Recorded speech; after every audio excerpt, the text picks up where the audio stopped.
Vous savez, c'est pas l'OTAN, c'est pas la Pologne, c'est pas la France, c'est pas la Slovaquie qui augmente cette tension. C'est la Russie qui a attaqué l'Ukraine, c'est la Russie qui fait l'invasion sur le territoire, c'est la Russie qui tue des personnes, c'est la Russie qui kidnappe les enfants ukrainiens. Donc, aujourd'hui, l'Ukraine va défendre sa indépendance. Sinon, en tout état de cause, nous serons obligés de rentrer dans ces conflits parce que nos valeurs principaux qui étaient le fondement de notre civilisation, de notre culture, seront en danger fondamental. Donc on n'a pas de choix aujourd'hui.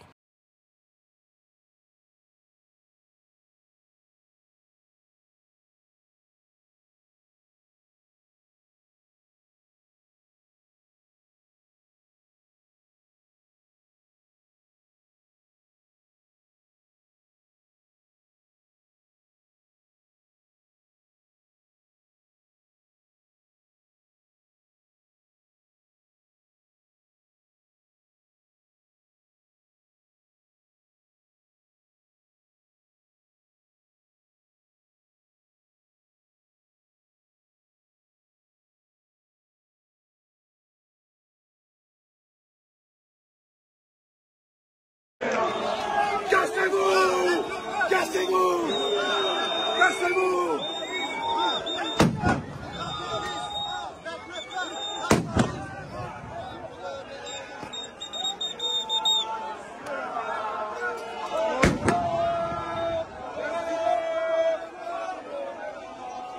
Et puis c'est une séquence qui fait un énorme buzz sur Internet.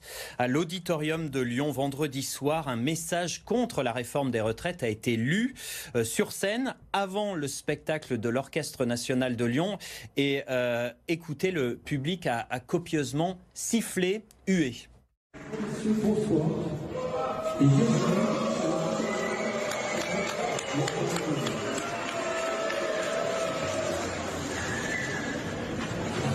Si je me permets de prendre la parole ce soir,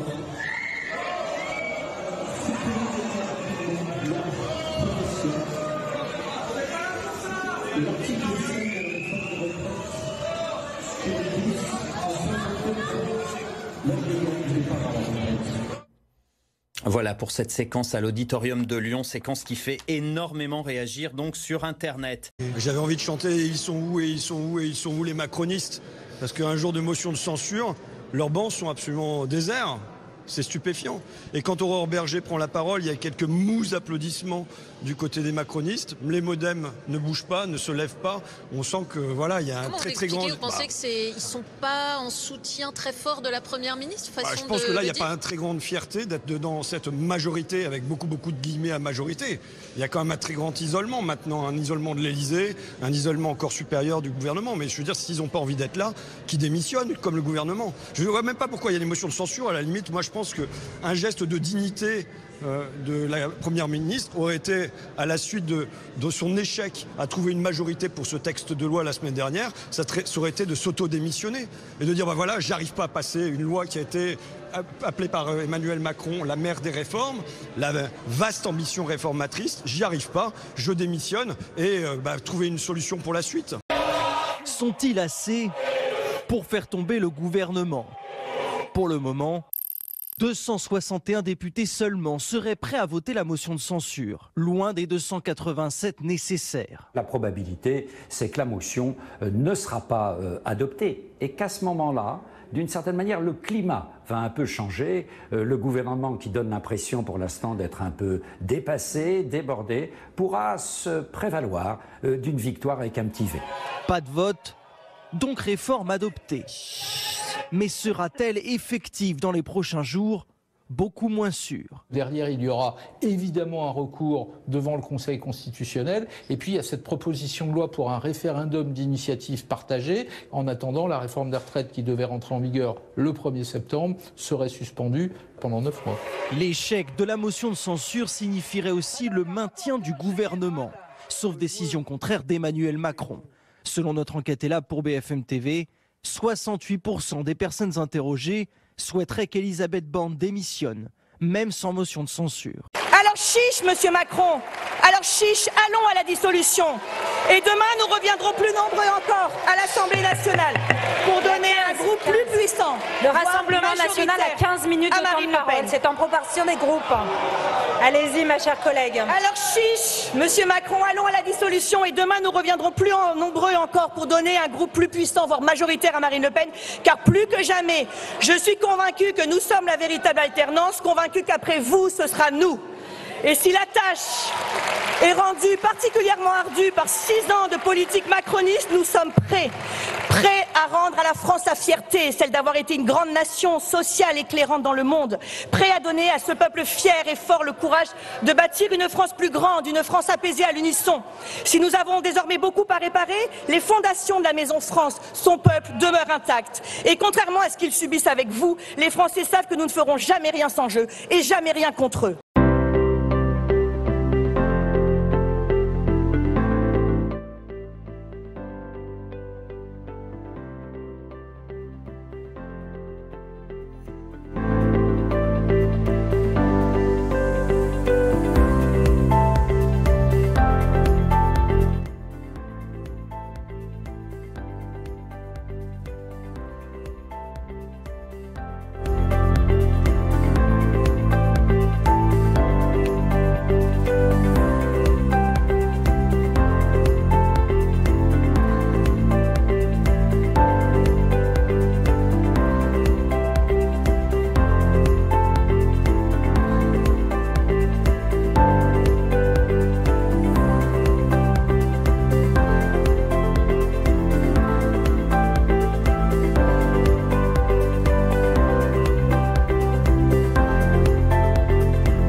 Aucune des 2 motions de censure déposées n'ayant été adoptée, le projet de loi est considéré comme adopté. Au début de l'examen du projet de loi sur les retraites, nous avons parlé de déni de démocratie. Depuis, le gouvernement a usé de toutes les manœuvres possibles pour contourner et contraindre le débat parlementaire pour tordre les procédures. L'Assemblée nationale, seule représentante du peuple français, n'aura jamais voté sur ce projet de loi qui cristallise les tensions, les inquiétudes et la colère de nos concitoyens. Je veux insister sur la gravité de cet instant. Notre décision de déposer une motion de censure n'a pas été prise à la légère. Notre groupe vous avait mis en garde contre la tentation de passage en force. Dès l'automne, nous avons appelé à de vraies négociations avec les partenaires sociaux. Nous avons appelé à une grande conférence sociale sur le travail et le financement du système de retraite. Nous avons toujours joué le jeu de l'écoute et du dialogue. Notre groupe n'a d'ailleurs pas voté jusqu'à ce jour les précédentes motions de censure. Nous avons pris toute notre part pour éviter de fracturer notre pays plus qu'il ne l'est déjà. Mais ce texte a marqué la mort des engagements pris en juillet dernier. Voici le résultat du scrutin. Majorité requise pour l'adoption de la motion de censure, soit la majorité absolue des membres composant cette Assemblée, 287, pour l'adoption, 278. La majorité requise n'étant pas atteinte, la motion de censure n'est pas adoptée. Comment tolérez-vous la menace d'une dissolution dès lors que le président de la République cherche à vous convaincre? Acceptez-vous de participer ainsi au délitement de notre démocratie? Sauf ceux de mauvaise foi. Nous savons tous ici qu'une motion de censure n'est pas un programme commun, pas plus qu'une volonté de gouverner ensemble. Mais elle est avant tout l'un des derniers moyens constitutionnels de rejeter cette réforme inutile et injuste dont l'immense majorité des Français ne veut pas. En unissant nos voix, nous exprimerions uniquement la volonté du peuple de France sur ce texte. Chers collègues, cette motion de censure est l'occasion de sortir de certaines postures idéologiques qui font tant de mal au vrai débat d'idées, quand l'intérêt supérieur de la France et des Français l'exige. Nous, députés du Rassemblement national, nous voterons toutes les motions de censure car nous ne craindrons jamais les urnes et sommes prêts à y retourner. Voici le résultat du scrutin. Majorité requise pour l'adoption de la motion de censure sur la majorité absolue des membres composant l'Assemblée, 287. Pour l'adoption, 94. La majorité requise n'étant pas atteinte, la motion de censure n'est pas adoptée. Aucune des 2 motions de censure déposées n'ayant été adoptée, le projet de loi est considéré comme adopté.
de l'ONL, représenté par le syndicat national des artistes musiciens CGT et le syndicat national des musiciens et du monde de la musique EFO, nous nous joignons à cette journée de mobilisation nationale contre la réforme des retraites décidée par la République.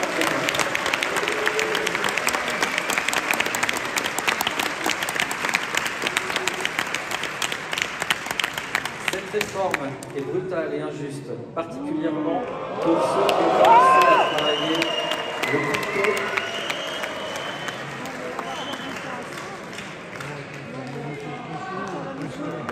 Particulièrement pour ceux qui ont commencé à travailler le plus tôt, souvent les plus modestes.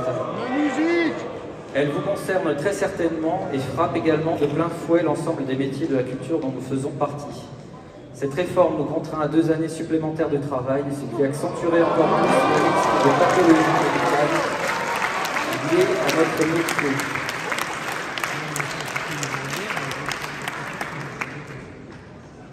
Je finis, ça va être bref.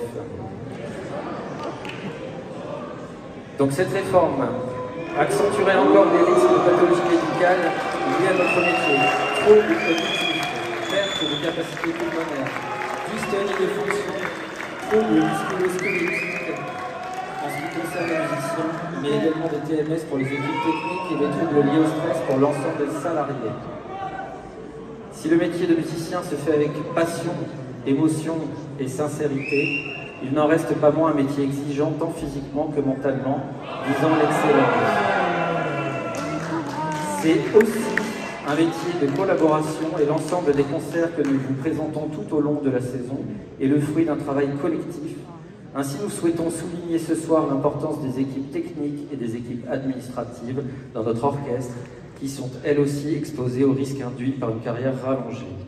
C'est donc en soutien au mouvement de grève contre cette réforme dont l'utilité est fortement contestée que nous prenons la parole. Cependant, ce soir, je vous rassure, le concert a bien lieu et nous poursuivons notre mission qui est de partager avec vous un patrimoine musical extraordinaire dont nous sommes les ambassadeurs en ayant toujours à cœur de vous offrir une expérience unique. Nous vous remercions pour votre attention et nous vous souhaitons un excellent concert.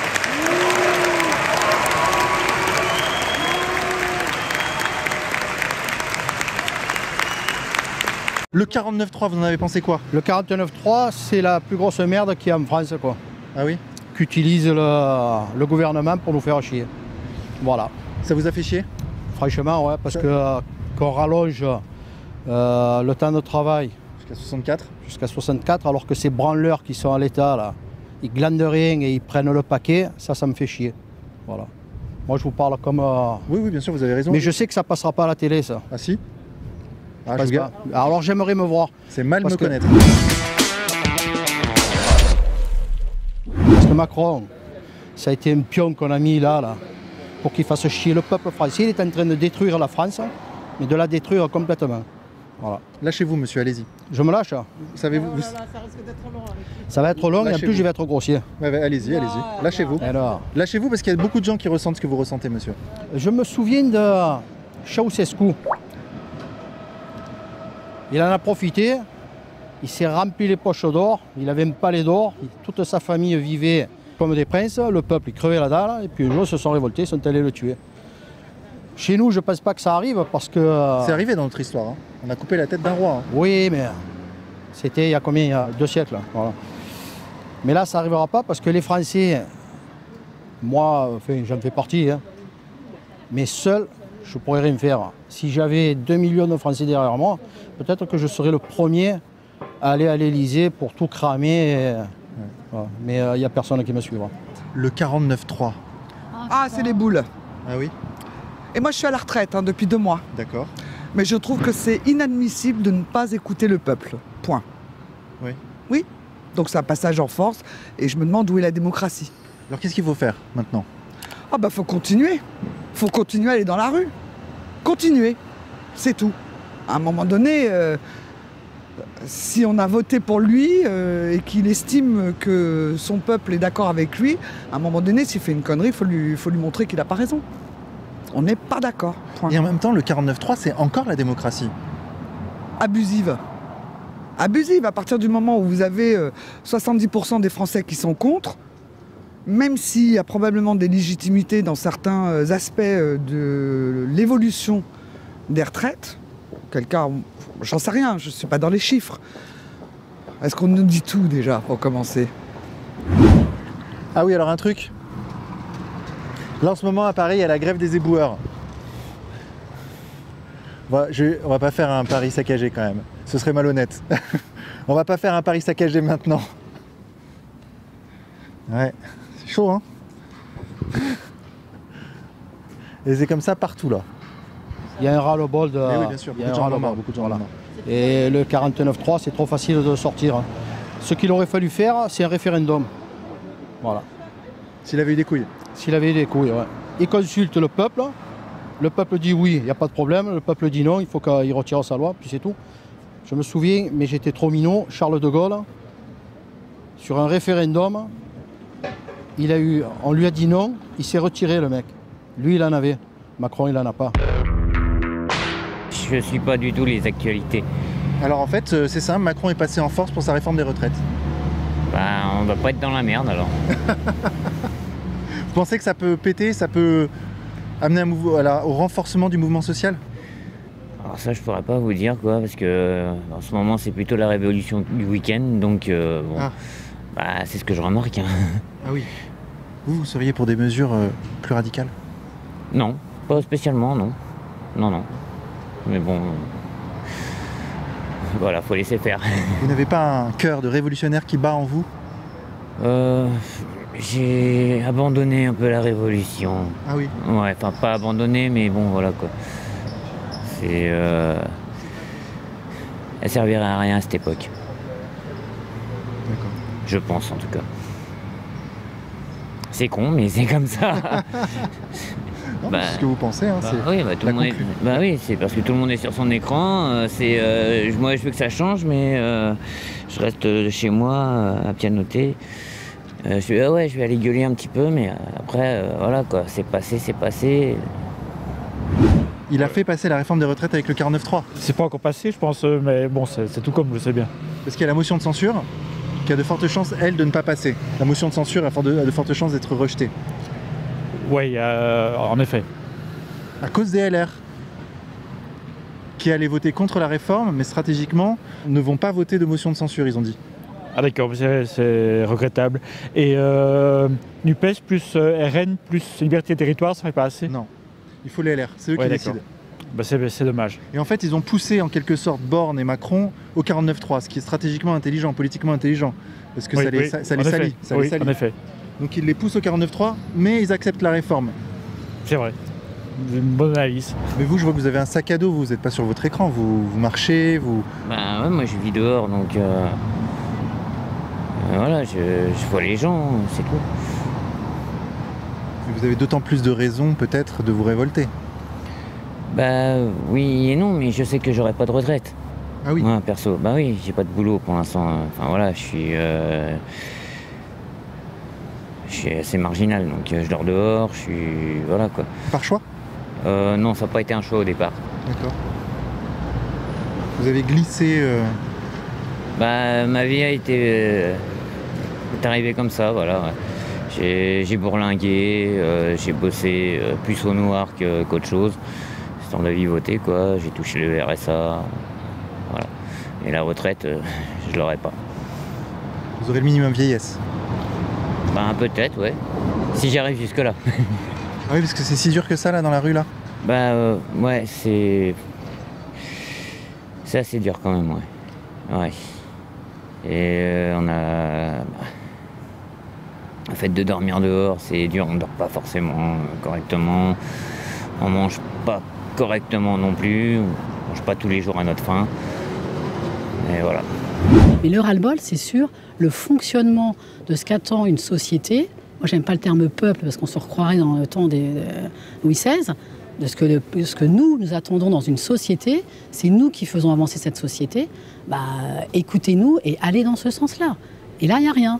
Il n'y a rien. Donc il faut changer, mais il n'y a aucun courage, on voit aucun courage dans les politiques à vouloir changer les choses. C'est faux. C'est extrêmement faux.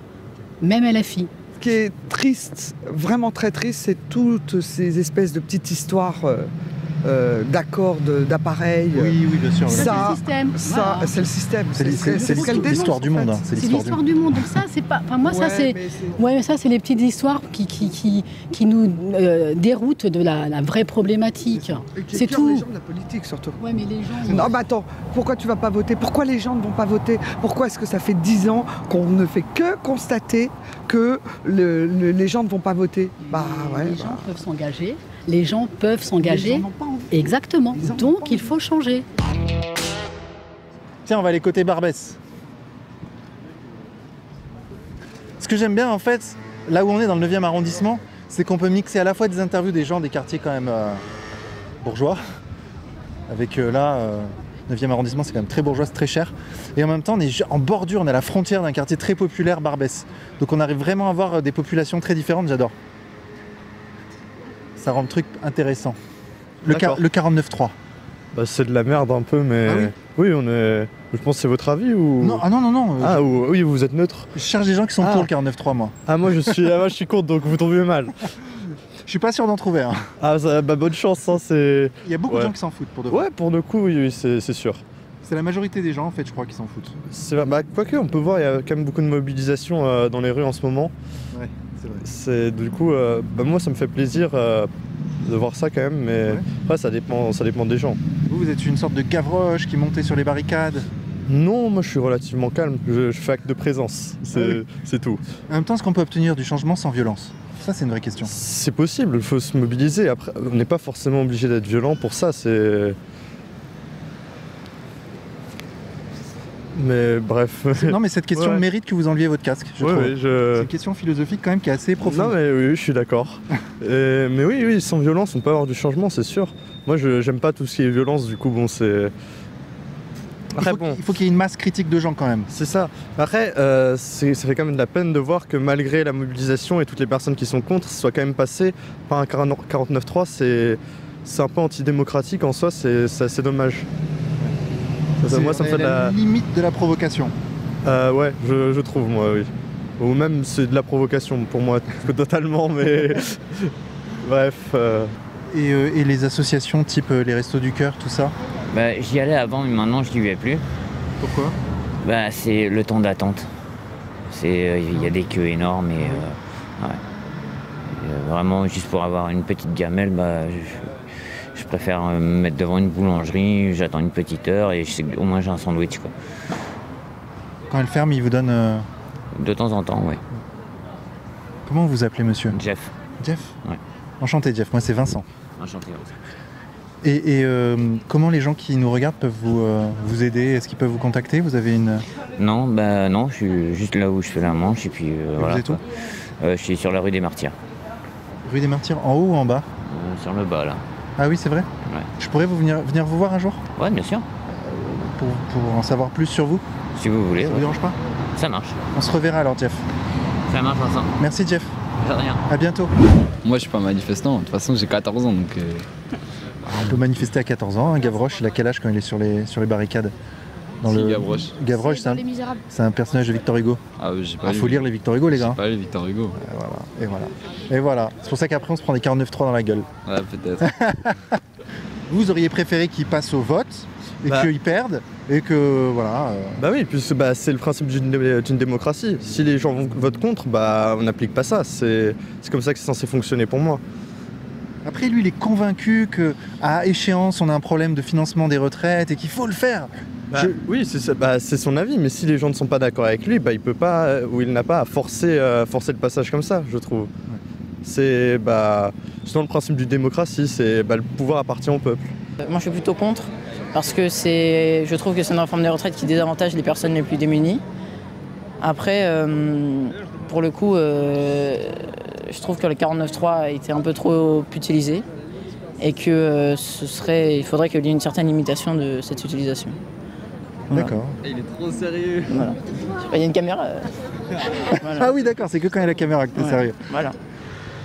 Et nous arrivons près de Barbès, mes amis. Le 49.3, vous en avez pensé quoi? Un viol pour les Français. Exactement. Là, on s'est fait violer hier. Oh, donc les Français se sont fait violer. Il n'y a pas de respect. Mais bon, moi j'ai pris ma retraite à 65 ans. Hein. Ah, mais votre fille qui est à côté de vous... Eh ben oui, c'est ce que je lui dis. Hein. Si tu travailles, c'est ok. Elle n'a pas encore commencé à travailler, elle a 20 ans. Pas encore à 20 ans? Non. Non, je rigole. C'est dur à trouver, surtout quand on a une reconnaissance handicap, surtout c'est vraiment pas facile. Ah oui, c'est vrai? Ouais, c'est pas facile. En fait, on te veut un jour et le lendemain c'est dégage. Ah oui? Ouais, il n'y a aucun respect, il n'y a plus rien. Respect. Alors donc comment voulez-vous que le gouvernement serve d'exemple aux jeunes? Ils peuvent pas. Ah oui. Ils peuvent pas. Hein. Eux-mêmes, ils trahissent les Français en faisant leurs conneries, en vantant ce qu'eux, ils ont envie de faire. La rue, elle parle et ils n'écoutent pas les gens parler. Alors donc, automatiquement, pour moi, ce matin, je réfléchissais à tout ça, je me suis dit, mais c'est vraiment, ils ont violé les Français. On voit ça comme ça. Il a fait passer la réforme des retraites en force hier à l'Assemblée. Ah. On va être obligé de travailler jusqu'à 64 ans. Ah bon? Qu'est-ce que vous en pensez, vous? Ah, moi, je veux travailler jusqu'à 70 ans. Ah oui, pourquoi? Je vais toujours travailler. Vous avez quel âge, là, vous, madame? Presque 80. C'est vrai? Ouais. Oh, vous ne les faites pas du tout, madame. Non, c'est ça. Et vous avez travaillé jusqu'à 70 ans? Ouais, moi, je vais travailler jusqu'à 70 ans. Ah bah c'est fou. Mais j'ai déjà travaillé, j'ai déjà dépassé 70 ans. Là. Oui, mais vous avez travaillé jusqu'à 70 ans? Ouais. Dans quoi? J'ai fait le ménage. Ah oui, mais c'est dur. Non, quand tu travailles, la maladie s'éloigne. Ah oui. Mais la tranquillité, ça envoie tout de suite encore. C'est parce que je travaille beaucoup. J'ai pas sorti poubelle, j'ai pas le main dans le bureau, dans les escaliers, que je suis comme si je suis jeune. Ça, moi, je suis très âgé. Eh bien, dis donc, madame, félicitations à vous. Merci beaucoup à vous aussi. Merci. Mais donc, vous n'êtes pas contre la réforme des retraites de Macron? Vous n'êtes pas contre le fait qu'on travaille? Non. Moi, je vais lui écrire pour me mettre 70 ans. Ah ouais. Merci, madame. De rien. Bonne soirée à vous. À vous aussi, madame. Vous êtes très gentille. Bon, elle va écrire pour que la retraite soit à 70 ans quand même. Hein. Il faut tout le monde voter. Tout le monde va voter la loi. C'est ça. Non, c'est l'Assemblée nationale. L'Assemblée va voter. Mais oui. Et nous, le peuple aussi, on va voter. Ah, on pourrait faire un référendum sur cette question. Ah oui, c'est ça. Oui, mais vous savez, la majorité des Français sont contre la réforme. En référendum, elle passerait jamais, cette réforme des retraites. Les gens, ils veulent pas travailler jusqu'à 64 ans. Oui, c'est beaucoup. Hein. C'est beaucoup pour moi aussi, je trouve que c'est beaucoup. Vous-même, vous travaillez dans quoi, madame? Non, moi, je travaille pas. Moi, je travaille, moi. Ouais, je cherche le travail, mais... C'est dur, hein? Ah, c'est dur, hein. C'est ça. Vous voyez, moi, je suis à la retraite. Ça fait 2 ans. Je gagne 1100 €. La moitié part pour payer mon loyer. Je paye mes factures, j'ai une gamine à ma charge. Comment voulez-vous que je m'en sors? Eh bien, en se privant. Un repas par jour, c'est ça qu'on donne à un Français? Un repas par jour. Vous, madame, vous mangez une fois par jour? Une fois par jour, oui, monsieur. Et il y en a beaucoup, je vois, qui sont à manger dans les poubelles. Et ça, c'est la France, une belle France. C'est vraiment une belle France. Moi, j'habite à Strasbourg-Saint-Denis. Tous les jours, vous les voyez, les gens. Hein, des gens retraités. Ils vont dans les poubelles prendre les invendus, tout ça, pour se nourrir. Tout ça parce qu'il est retraite. C'est une misère. Celui qui travaille, il peut manger à sa faim. Mais celui qui est à sa retraite, eh ben, c'est des gratte-misères. On mange que de la merde. On n'a rien à bouffer. Et qu'est-ce que vous voulez qu'on fasse? Eh ben, on est obligé de faire avec. On n'a pas le choix. Il y a un truc de fou quand même, c'est que je m'adresse aux gens au hasard, hein, vraiment. Depuis la frontière du 9e jusqu'à ici, 18e. Mais la quantité de gens qui sont dans la merde, c'est incroyable. Non, là, on est vraiment dans une France de la débrouille. Hein. Vraiment. Enfin, de ce que je constate, quoi. Après. Moi, je parle aux gens au hasard, donc. Et vraiment à tout le monde, sans distinction. Hein. Tu en es témoin. C'est vraiment au hasard. Il n'a pas demandé le vote de l'Assemblée nationale, il a dit on passe. Au courant, mais c'est sans commentaire parce que c'est abusé. Il n'y a que ça en France maintenant, c'est que le 49-3. Ouais. Bah oui. Qu'est-ce que vous voulez qu'on dise par rapport à ça? On bloque le pays, on se met tous en grève. Il y a des gens qui disent ça. Ouais, bah c'est ce qu'il faut faire de toute façon. C'est le seul moyen, c'est le seul contre-pouvoir qu'il y a, c'est le peuple, sinon il n'y a rien. L'opposition, tout ça, ils n'arrivent pas à se mettre d'accord, enfin c'est compliqué on va dire. Ouais. Vous seriez pour bloquer le pays, qu'on montre un peu les muscles? Pays, mais il faut faire ça intelligemment. Ouais. On va pas bloquer le pays pour bloquer le pays, on va faire ça intelligemment pour qu'ils enlèvent ce truc qui sert à rien en fait. La réforme des retraites, il y en a de l'argent, il y en a plein. Pourquoi il ne fait pas 5 ans, 5 ans, 5 ans 55 ans aussi, c'est bon. Hein? On va lui suggérer l'idée. Parce que 60 ans, c'est beaucoup, c'est vieux. Non.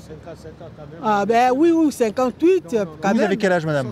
Moi, j'ai 51 ans. 62 ans, moi, 62 ans. 62 ans, c'est beaucoup. Pour moi, je préfère moins de 60 ans, la retraite. Pour moi, c'est comme ça. Pour moi, je dis, je ne sais pas, c'est comme ça. Moins de 60 ans. D'accord, madame. Pas sûr que votre réforme, elle passe. Hein. Alors on fait quoi? À partir des données qui sont celles-ci, on fait quoi, selon vous? Qu'est-ce que vous voulez faire? Dégager tout le gouvernement. Il faut les dégager, mettre des gens qui ont des couilles, qui agissent pour le pays. Pas pour aller faire... Ils ont de l'argent pour envoyer faire la guerre, et ils n'ont pas d'argent pour les retraites. C'est complètement ridicule. Hier soir, j'écoutais Madame Laborde, et ben, j'ai trouvé ça ridicule ce qu'elle disait. Alors donc, les gens ne sont pas d'accord avec eux, on met 46.3. Ben attendez. 49.3. 49.3, oui, ouais. Hein, alors donc, automatiquement, c'est entuber les Français, excusez-moi, mais c'est vulgaire, mais c'est comme ça. Hein. Ouais. Non, je trouve ça complètement dingue. Mais vous-même, est-ce que vous votez, madame? Je vote plus. Eh bien alors, vous êtes en partie responsable de la situation. Parce que c'est tous des menteurs. Ils font des promesses qui ne tiennent pas. Moi, personnellement, je vote pour Le Pen. C'est la seule qui fera bouger les choses en France. D'accord. Pour moi, c'est radical. Il y a trop de merde en France. Et personne ne fait rien. Il y a la misère, les Français mangent dans les poubelles et on dépense des fortunes pour aller faire la guerre. Vous trouvez ça normal, vous? Vous pourrez vous dire qu'il y a aussi Mélenchon qui est dans une autre forme de contestation. Oh bah lui, je l'aime pas. Ah oui, c'est clair et net, je l'aime pas du tout. Avant, on dit que c'est l'Afrique qui est dans la merde, mais maintenant, c'est les Français qui sont dans la merde plus que nous. Là. Sincèrement. Je ne sais pas ce qu'il y a à dire, mais... Il va bientôt falloir aller en Afrique, en fait, pour se sortir de la merde.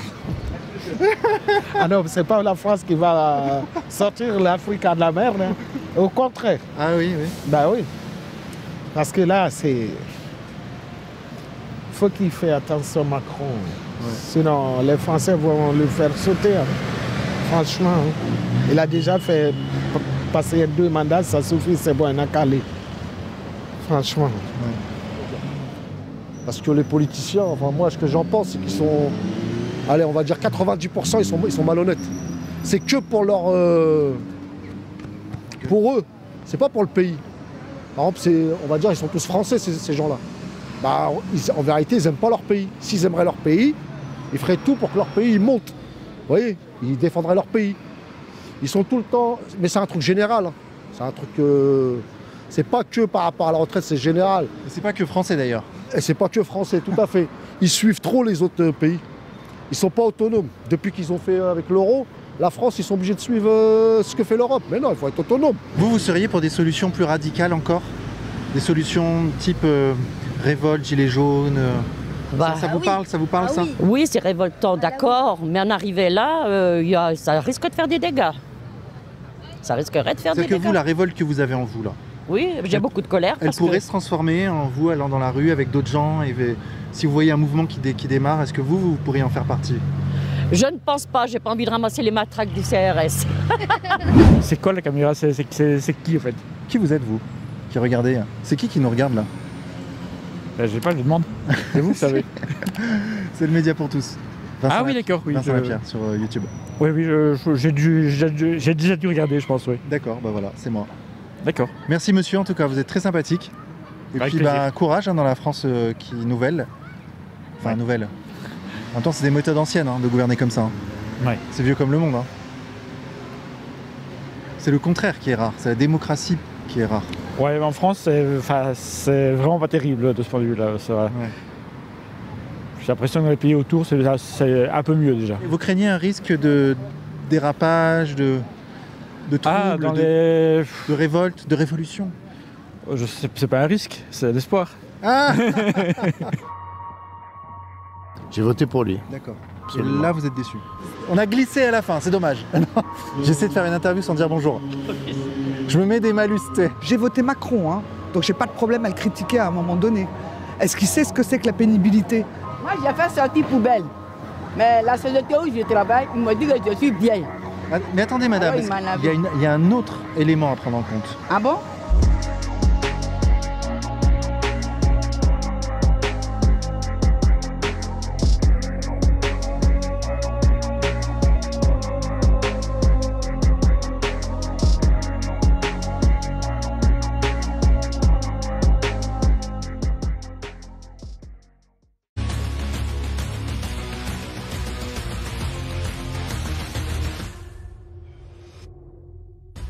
Il est minuit et notre émission spéciale continue ce soir sur BFM TV. La nuit promet d'être longue puisque les manifestants sont encore rassemblés au moment où nous parlons place de la Bastille à Paris. Le dispositif policier est important.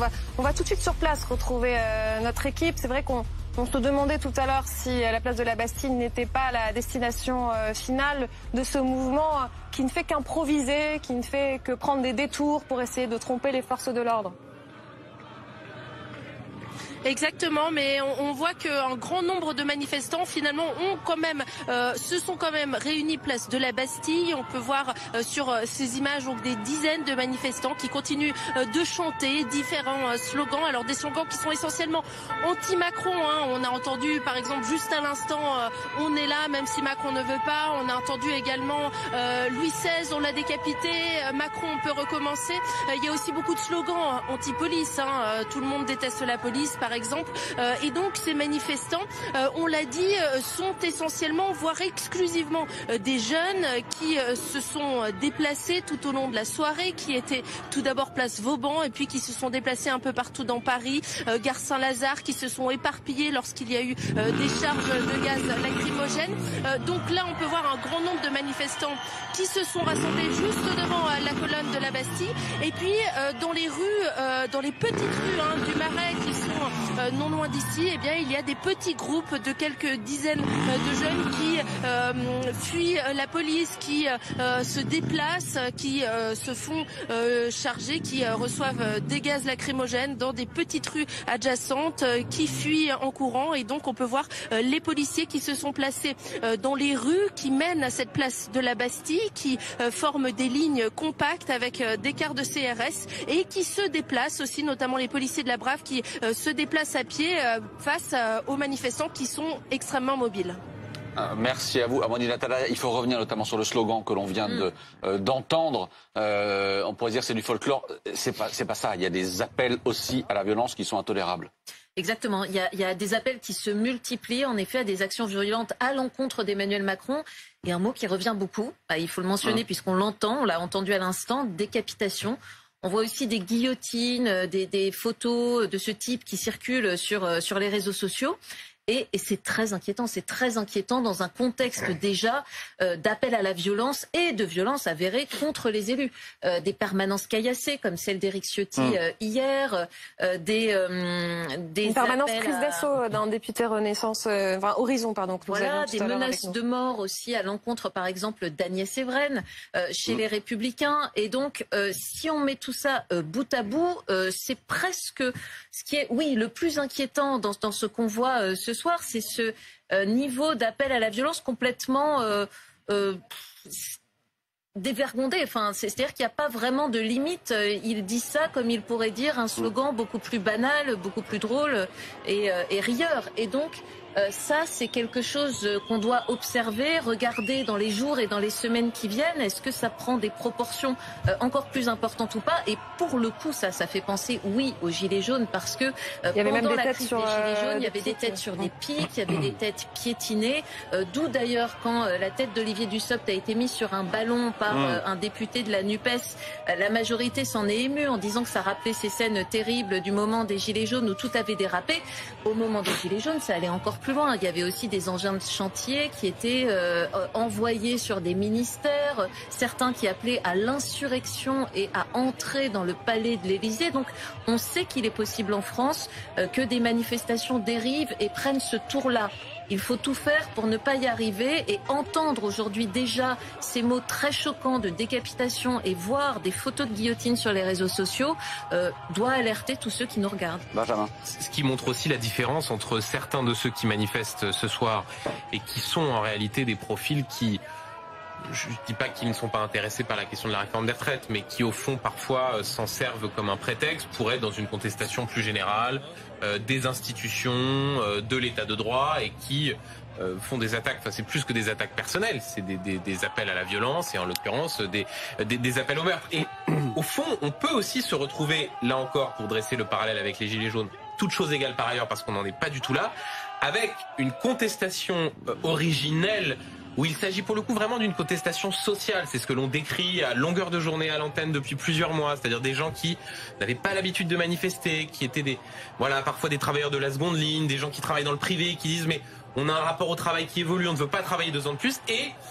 ce type de manifestations-là qui peuvent parfois donner le sentiment qu'elles prennent en quelque sorte en otage le message de ces manifestants originels, parce que, encore une fois, quand on en est à dire Macron au bûcher ou Louis XVI on l'a décapité, Macron on va recommencer, ça n'a plus rien à voir avec la question des retraites, et tout cela n'est pas une bonne nouvelle, encore une fois, pour l'intersyndicale pour lequel l'enjeu sera jeudi d'essayer de faire revenir tout ça dans son lit, pour que ces slogans-là ne se multiplient pas. On voit cette information qu'on a écrite à l'écran, 11 policiers et gendarmes blessés ce soir. Était-ce déjà arrivé alors qu'on en est à la 5e nuit de mobilisation, Guillaume? Oui, le chiffre de 11, c'est pour la France entière, hein. C'est pas seulement Paris, puisqu'il y a des manifestations violentes sur l'ensemble du territoire à cette heure. Et votre question, Aurélie, est-ce que c'était déjà arrivé? Oui. On n'avait pas eu de bilan consolidé avec 11, mais oui, depuis jeudi soir, il y avait déjà eu des policiers et des gendarmes qui avaient été blessés, sans qu'on connaisse d'ailleurs la gravité des blessures en question. Tout cela participe effectivement d'un effort que les forces d'ordre devront fournir dans la durée, puisque on en est au 5e soir. Sans être devin, il y aura vraisemblablement un 6e soir et peut-être d'autres, au moins jusqu'à jeudi, si ce n'est au-delà. Et ça, c'est un effort que le ministère de l'Intérieur doit fournir, puisque dès l'instant que des personnes décident de manifester, il appartient au ministère de l'Intérieur de sécuriser leur manifestation. Vous dites au moins jusqu'à jeudi, parce que jeudi, il y a une nouvelle journée de mobilisation nationale qui est lancée par les syndicats. Bonsoir Bilal Sali. Est-ce que vous m'entendez, Bilal? Oui, je vous entends très bien. Parfait, merci beaucoup d'être en direct avec nous ce soir sur BFM TV. Vous êtes responsable de 2 bars du côté de Bastille, quartier qui a été un des points névralgiques des manifestations ce soir. Comment ça s'est passé pour vous et pour vos clients ce soir? Écoutez, déjà pour commencer, donc ce genre de manifestation, ça nous rappelle les Gilets jaunes. Donc pour commencer, aujourd'hui, la rue, normalement, on a un peu de monde. Là, c'est totalement vide. Et d'ailleurs, tout à l'heure, en fait, il s'est passé des choses. Ils ont brûlé pas mal de voitures, ils ont brûlé des poubelles. La casse, ils ont commencé à balancer des bouteilles. Et heureusement, la police a intervenu au plus vite. Ils ont arrêté cette massacre. Mais c'est-à-dire que je comprends pas, Bilal Sali, est-ce que votre restaurant était donc sur le chemin de la manifestation, et dans ce cas-là, est-ce que les clients ont quand même pu sortir ou pas?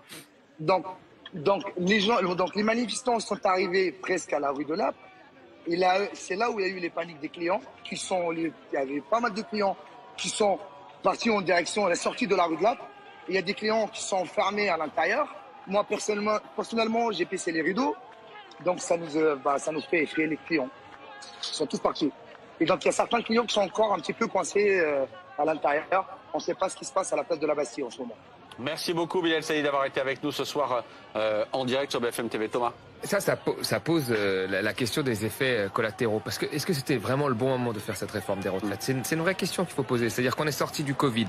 Il y a eu la guerre en Ukraine, l'inflation. On se souvient qu'il n'y a pas si longtemps, les artisans, les boulangers se plaignaient. Les restaurateurs disaient qu'ils n'avaient pas dans l'ensemble retrouvé les mêmes niveaux qu'avant Covid. Il y avait moins 20% de fréquentation. Et là, on met toutes les conditions, en sachant que les gens étaient plutôt opposés, même avant la mise en place de la réforme. On met toutes les conditions pour qu'il y ait un mouvement social et que ça se passe dans la rue.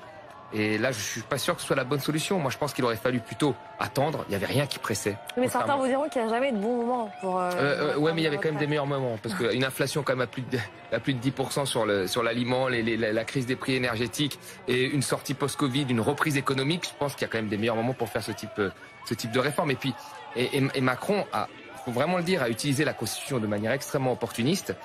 Il a le droit à la sécurité juridique. Vous savez ce que c'est le droit à la sécurité juridique? C'est quand vous faites une réforme, il y a un laps de temps entre la réforme Touraine, elle l'a fait en 2014, elle est mise en application en 2020. Il y a un laps de temps pour que les gens puissent s'adapter. Là, elle est mise en place, ce soir, là, elle est et ben dès septembre, les gens vont subir la réforme avec quelques mois à travailler en plus. Donc la confiance dans un système juridique et un système de retraite aujourd'hui est minée. On a l'impression justement, là, Macron se comporte vraiment comme un roi. Il fait sa réforme comme ça, en utilisant la Constitution, et puis hop, c'est mis en place rapidement. Oui, mais justement, précisément, en utilisant la Constitution. C'est ce qu'on va vous répondre de manière du très gouvernement de l'Élysée. On verra ce que dit le Conseil, de manière très opportuniste. On verra ce que dira le Conseil constitutionnel, mais en l'état actuel des choses, en utilisant les articles de la Constitution. Il y a des principes généraux de droit. Alors, je suis pas un juriste, mais quand même, quand on prend un article comme ça, en disant oui, c'est une loi de finances, qu'on a changé au dernier moment, il faut voir si c'est vraiment sincère ce changement, parce que d'un seul coup, la rectifier en disant que c'est à cause de l'inflation et de l'augmentation des prix de l'énergie qu'on doit faire cette réforme rapide pour faire des économies, sans vraiment le dire, parce que non, mais sans même pas le dire du tout. Comment dire, le choix de faire un projet de loi de finances de rectificatif de la sécurité sociale, ça n'a pas été mis en avant du fait de l'urgence. L'idée, c'était de dire, on fait cela à travers un collectif budgétaire social, et en réalité, c'était pour avoir des délais parlementaires limités, et pour se garder la possibilité d'utiliser un 49.3 hors session ordinaire, parce que rappelons que depuis la révision constitutionnelle de 2008, c'est seulement un 49.3 par session. Ce qui d'ailleurs est intéressant, parce que ça montre bien que dès le début, il y avait bien au fond l'idée potentiellement d'utiliser ce 49.3, ce qui est assez contradictoire avec au fond tous les discours qu'on a entendus sur le thème. Surtout, il faut éviter de l'utiliser. Simplement pour rebondir sur ce que disait... Alors, qui refuse le débat alors c'est là la vraie question. Le gouvernement a toujours dit les gens refusent le débat, l'opposition refuse le débat, mais là, les conditions de base de la discussion de cette loi étaient faites pour refuser finalement le débat. Parce que le passé... pour limiter le temps du débat. Et d'ailleurs, c'est ce que j'ai dit au début de l'émission, ils ont été très mauvais sur un laps de temps extrêmement limité, puisque tous les lièvres ont été levés, souvent en dehors de l'Assemblée d'ailleurs, mais tous les lièvres ont été levés. Mais là, vous posez une autre question qui est la façon dont a été vendue cette loi et dont elle a été, proposée aux Français. Et c'est vrai, au fond, quand on voit ces images-là, l'aveu d'échec par rapport à une loi qui a d'abord été évoquée. Moi, je me souviens d'une allocution d'Emmanuel Macron qui, dès l'été 2021, esquisse le fait qu'il va falloir travailler plus longtemps, et au fond, c'est le moment où il va décider d'un report de l'âge légal confirmé à l'occasion de l'élection présidentielle. Du Covid, même 2020. Absolument. Et le MEDEF était contre. Et là, on en est en début 2023 avec ces scènes-là, ce qui quand même... Mais on voit écrit en gros sur l'écran 11 policiers et gendarmes blessés. Vous nous avez donné des informations tout à l'heure, Guillaume Fard, en nous disant que ce n'était pas nouveau, que tous les soirs des policiers et gendarmes étaient blessés depuis que ces manifestations nocturnes ont commencé. On parle bien de 11 policiers et gendarmes blessés dans toute la France. Est-ce qu'on sait quelle est la nature des blessures? Est-ce que ce sont des blessés légers? Non, ça on sait pas. On sait pas. Alors généralement, ça va de contusion jusqu'à la perte de dents. Enfin, vous avez tout type de blessures pour les forces de l'ordre. Puis on n'a pas de chiffre non plus à cette heure du nombre de manifestants blessés. Si on parle de la séquence Gilets jaunes, sur une année de manifestation de Gilets jaunes, vous avez eu plus de 1000 policiers et gendarmes blessés, mais vous avez aussi plus de 2000 manifestants blessés, dont certains avec des blessures irréversibles, la perte d'un œil ou la perte d'une main. Est-ce qu'on peut vraiment comparer les deux? Puisque les dispositifs policiers n'étaient pas les mêmes, la doctrine non plus, le nombre de manifestants non plus, les dégradations non plus d'ailleurs. Non, mais en tout cas, ce qui était sûr, c'est que pendant ces manifestations de Gilets jaunes, le fait que vous ayez une cyclicité avec des manifestations de façon hebdomadaire, avec des niveaux d'engagement parfois violents sur l'ensemble du territoire national, fait que la confrontation engendre toujours des blessures, de part et d'autre, côté manifestants, côté force de l'ordre. Et ça, le maintien de l'ordre, dès l'instant où il se pratique à distance, plus à distance, au contact, et dans une situation qui est plus proche de la lutte contre des émeutes urbaines ou du rétablissement de l'ordre, véritablement du maintien de l'ordre public, ça engendre des blessés, des blessures. Et d'ailleurs, dans le cas particulier des Gilets jaunes, le fait qu'il y ait un nombre important de manifestants blessés avec des blessures graves et pour certaines irréversibles avait altéré considérablement le sentiment de confiance des Français dans la police. Et la police avait mis du temps à remonter sa cote de confiance. En sortie de manifestation des Gilets jaunes en février 2020, c'est 66% de cote de confiance. C'est-à-dire 2 Français sur 3. Aujourd'hui, on est plus proche des 3 Français sur 4. Et donc, les Français n'aiment pas voir des images où il y a du recours à la force par les forces de l'ordre en manifestation avec des blessés et des blessures. On va retourner sur le terrain du côté de la Bastille avec l'une de nos équipes ce soir. Est-ce que vous arrivez à voir quelle masse de manifestants, de protestataires reste là physiquement sur cette place de la Bastille? Alors c'est assez difficile à dire parce qu'une partie de ces manifestants est très mobile, mais je dirais qu'il y en a quelques centaines en tout cas qui sont réunis, qui se font entendre. Hein. On a pu voir de très nombreux manifestants qui arrivaient à scooter, qui faisaient rugir leur moteur, et puis ils n'arrêtent pas de chanter, ces manifestants, de scander différents slogans, des slogans anti-Macron notamment, des slogans anti-police également, et vous voyez qu'ils restent mobilisés, qu'ils ont investi la route également pour qu'ils empêchent donc les voitures de passer. Alors il reste assez calme, hein. Il n'y a plus de feux de poubelle depuis un petit moment, et puis on peut voir donc que les policiers n'interviennent pas, ils les laissent donc se rassembler devant cette colonne de la Bastille. Ils se sont placés, ces policiers, ces CRS, tout autour de cette place de la Bastille, avec des dizaines de cars de CRS qui sont placés le long des routes. Eux se sont placés en ligne compacte, hein, pour éviter de les laisser passer, et donc on peut voir donc ces manifestants qui s'approchent de ces CRS, de ces policiers, en scandant « Tout le monde déteste la police ». Quelle est la stratégie des forces de l'ordre, Guillaume Fard? Parce que la place se remplit petit à petit, il y a l'idée de la laisser se remplir pour mieux l'évacuer? En fait, quand vous avez une concentration de personnes, au moins vous les voyez, vous les avez sous la main, elles sont visibles. La difficulté, c'est quand il y a une trop grande mobilité. Donc là, le fait que Bastille semble devenir l'unique point de convergence de tous les manifestants parisiens ce soir fait que, à minima, les personnes sont là, elles sont pas autre part, elles sont sous surveillance et vous pouvez concentrer des moyens. Après, vous restez là jusqu'à ce que les gens se dispersent d'eux-mêmes, parce que la nuit avance, parce que la fatigue est là, parce que certains en ont marre, parce que certains ont envie d'aller se coucher. Il peut être long encore. Hein. Ça peut. Alors, c'est vrai que ce soir, c'est un peu une exception si on compare depuis jeudi soir, parce que généralement, ça s'est terminé plutôt aux alentours de 23h pour les soirs passés. Là, on a dépassé les minuit et il y a encore pas mal de monde place de la Bastille. Parce que le monde appelle le monde. C'est-à-dire que certains peuvent dire, c'est la Bastille que ça se passe. Allons voir. Après, bon, dans la géographie parisienne et dans la pratique de la nuit à Paris, plus on va se rapprocher des 1h du matin avec la fermeture des stations de métro. Je note juste, pardon Guillaume, ces images de pompiers, de sapeurs-pompiers qui partent de la Bastille, qui sont applaudis par les foules de manifestants. C'est à signaler quand même ce soir, évidemment. Juste une chose, Guillaume, tout ça est géré à quel niveau? Préfecture ou ministère? La préfecture de police de Paris, elle est compétente sur Paris. Donc elle a sa salle de commandement qui est totalement autonome avec ses vidéos, ses images de vidéoprotection qui remontent. Et le préfet de police de Paris qui, en personne, suit cela, avec ses équipes, notamment son directeur de l'ordre public et de la circulation, et puis également sa directrice de la sécurité de proximité de l'agglomération parisienne. Et puis après, évidemment, que Place Beauvau, sans trahir de secret, on regarde aussi. Il est évident que le ministre de l'Intérieur suit la situation, est en échange avec le préfet de police de Paris, avec une petite nuance, c'est que le ministre de l'Intérieur n'est pas là pour suivre la situation qu'à Paris, parce qu'il y a des manifestations partout sur le territoire national, donc il est en échange, en interaction avec d'autres préfets, pas seulement le préfet de police de Paris, mais tous les préfets de département qui sont concernés, le préfet d'Ille-et-Vilaine à Rennes par exemple, le préfet de la Loire à Saint-Étienne, il ne faudra pas tous les faire, mais il y a eu des manifestations qui étaient quand même significatives avec des niveaux d'engagement importants ce soir. Mais est-ce qu'il peut être décidé d'une certaine manière, de laisser ces manifestants là, place de la Bastille, jusqu'à ce qu'ils s'épuisent, jusqu'à ce qu'ils fatiguent, ou est-ce qu'à un moment donné, quelqu'un va dire ça suffit, on ferme et il faut évacuer? Ça dépend des critères. Si vous n'avez pas de jet de projectiles sur les forces de l'ordre, si vous n'avez pas d'incendie volontaire, si vous n'avez pas de dégradation majeure, si vous avez personne qui, en tant que manifestant, risque son intégrité physique parce qu'on aurait allumé un feu et que ce feu aurait pris de l'ampleur, il n'y a pas de raison majeure d'aller à la confrontation pour disperser des personnes.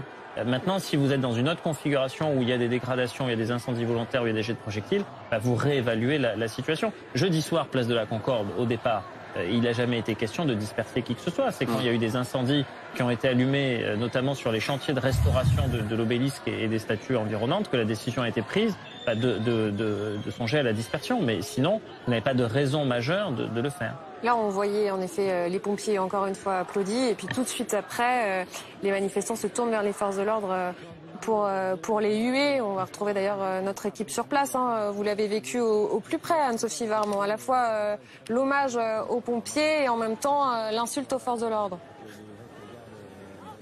Oui, tout à fait. C'est ça qui est extrêmement étonnant ici. C'est vraiment ces différentes ambiances. Là, on a vu tous les manifestants qui se sont poussés pour laisser passer le camion de pompiers, qui ont même applaudi ces pompiers lorsqu'ils sont passés.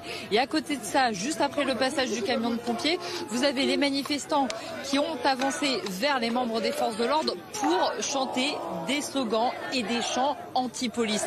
Donc vous voyez, il y a vraiment ces deux ambiances. Mais d'ailleurs, c'est ce qu'on a vécu un petit peu toute la soirée. Il y avait d'un côté des jeunes qui étaient vraiment venus pour manifester, pour faire entendre leurs revendications, et puis de l'autre, vous en aviez évidemment qui étaient venus plutôt pour en découdre avec les forces de l'ordre. Mais globalement, ce que l'on note tout de même, c'est que pour la plupart, ils ne sont pas allés à la confrontation. À chaque fois, c'est plutôt en fait des mouvements de foule, des regroupements, ce qui fait que les forces de l'ordre ont tenté de les disperser, et c'est ça à chaque fois qui a créé vraiment des moments toujours, on va dire, d'incertitude, parce qu'à chaque fois qu'il y avait ces mouvements de dispersion, les jeunes sont allés dans les rues adjacentes au point même qu'on avait l'impression que le rassemblement était terminé. Et puis quelques minutes plus tard, comme vous le voyez là sur les images de Nicolas de Roussy, eh bien les jeunes, ils revenaient, le rassemblement se reconstituait, et on constatait encore à nouveau ces jeunes qui étaient là et qui voulaient rester.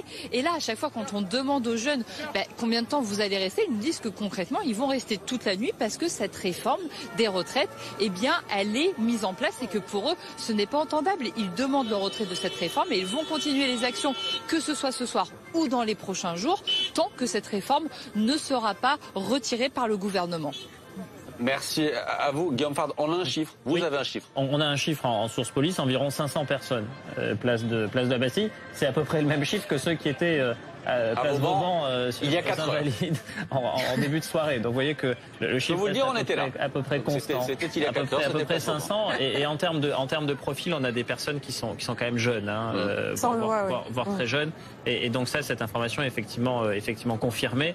On n'est pas sur de la configuration d'autres manifestations qu'on a pu voir d'ailleurs dès jeudi soir, à l'initiative de syndicats. Vous avez des personnes plus âgées et liées à des organisations syndicales. Là, vous avez des personnes qui sont beaucoup plus jeunes et qui soit sont étudiantes, soit sont jeunes, résidents de l'Île-de-France et de Paris. Un demi-millier de personnes. Alors c'est à la fois beaucoup et peu. C'est peu à l'échelle des manifestations qu'on a pu voir. Mais il est minuit 20. Et voilà, et il faut prendre en compte quand même un nombre de personnes qui est pas non plus négligeable. Et si on se projette sur demain, pour ceux qui nous rejoignent à minuit 20, les insomniaques, qui disent et maintenant, que va-t-il se passer? Vous disiez prise de parole d'Emmanuel Macron peut-être dans la semaine, mais dès demain, son agenda est chargé. Oui, vous avez déjà demain une longue journée de tractation. Le matin, Emmanuel Macron qui réunit un certain nombre de cadres de la majorité avec les personnes qui seront autour de la table que celles et ceux qu'il avait pu voir avant la décision de recourir ou non au 49.3. Dans ce cas-là, il faut bien, pour ceux qui nous regardent, se figurer ce type de réunion. On est autour de la table à l'Élysée. Emmanuel Macron dit aux uns et aux autres: comment est-ce que vous voyez les choses? Là, à ce moment-là, c'est sa phrase fétiche. Absolument. Et là, les participants, que ce soit les ministres importants, Bruno Le Maire, Gabriel Attal, les cadres de la majorité, doivent en quelque sorte essayer de donner leurs idées pour essayer de sortir de l'ornière. Vous avez à la mi-journée un déjeuner avec les patrons des assemblées, Gérard Larcher, le président du Sénat, Yaël Braun-Pivet, la présidente de l'Assemblée nationale. Et puis vous avez le soir, et ça c'est un moment important, Emmanuel Macron qui reçoit à l'Élysée les parlementaires de la majorité.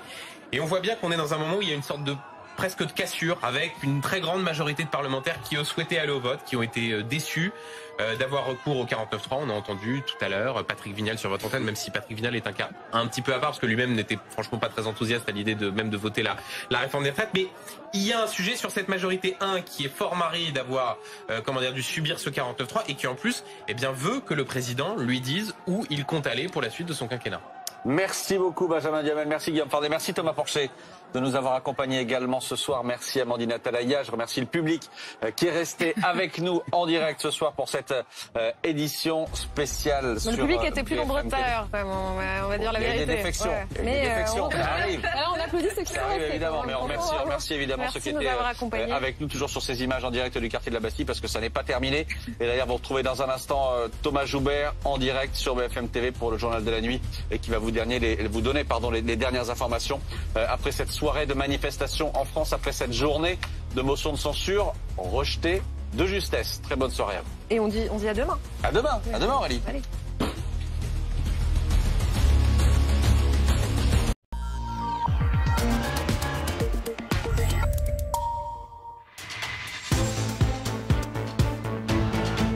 Bienvenue dans le débat sur France 24 consacré à la réforme des retraites. C'est le jour J pour le vote des motions de censure contre le gouvernement après l'adoption du 49.3 pour faire passer la réforme. L'Assemblée nationale a rejeté donc la motion transpartisane.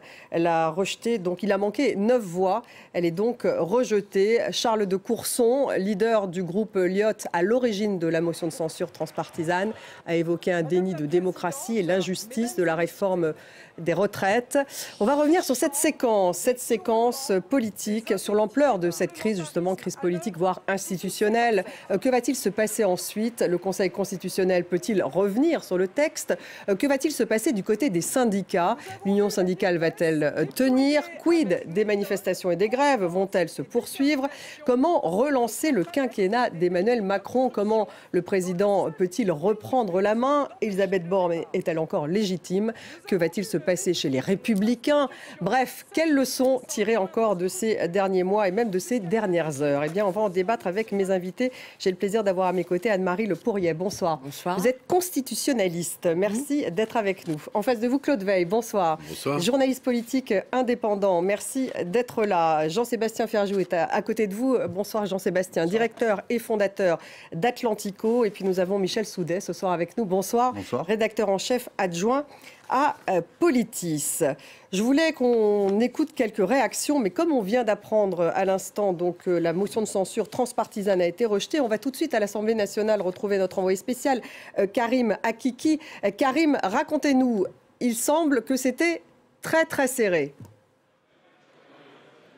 Très serré, hein. Le suspense était jusqu'au bout. Il a fallu 9 fois. Il a manqué 9 fois pour que cette motion de censure puisse être adoptée. Eh bien, ces 9 fois étaient discutées tout au long de l'après-midi. Hein. Nous avons vu le suspense s'installer. Nous avons vu également des députés LR qui rejoignaient cette motion de censure. Nous annonçons de plus en plus ici dans la salle des pas perdus ou la salle des 4 colonnes juste à côté qu'ils allaient voter pour la motion. Eh bien, jusqu'au dernier moment, il leur a manqué ces 9 voix. J'ai parlé avec un député, le député de la Moselle, monsieur Di Filippo, qui fait partie des frondeurs qui ont décidé de voter cette motion. Eh bien, à l'intérieur du LR, il y a eu beaucoup de discussions à l'intérieur du parti. Eh bien, ils n'ont pas réussi à obtenir le nombre de voix souhaité.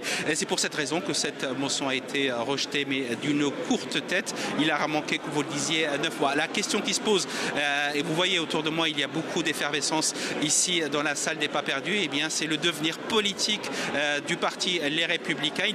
Ils vont devoir se retrouver, discuter entre eux, trouver une ligne commune, car ce vote, cette motion de censure, est indéniablement, disait l'un des députés, une ligne de fracture à l'intérieur de ce groupe. Ils devront également discuter de leurs priorités. Est-ce qu'ils font partie de l'opposition ou sont-ils encore dans la majorité? En attendant, les autres députés de gauche ont exprimé leur déception en disant que la partie n'était pas finie, évidemment, et que le prochain recours qui sera déposé par les députés, eh bien, ce sera devant le Conseil constitutionnel qui, lui, devra décider ou devra en tout cas émettre un avis pour savoir si cette loi est conforme à la Constitution.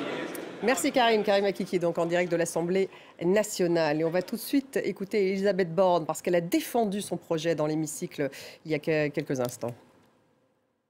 Ce sont des députés qui dénient son rôle au Parlement et affirment que la rue est plus légitime que les institutions. La démocratie parlementaire aura le dernier mot.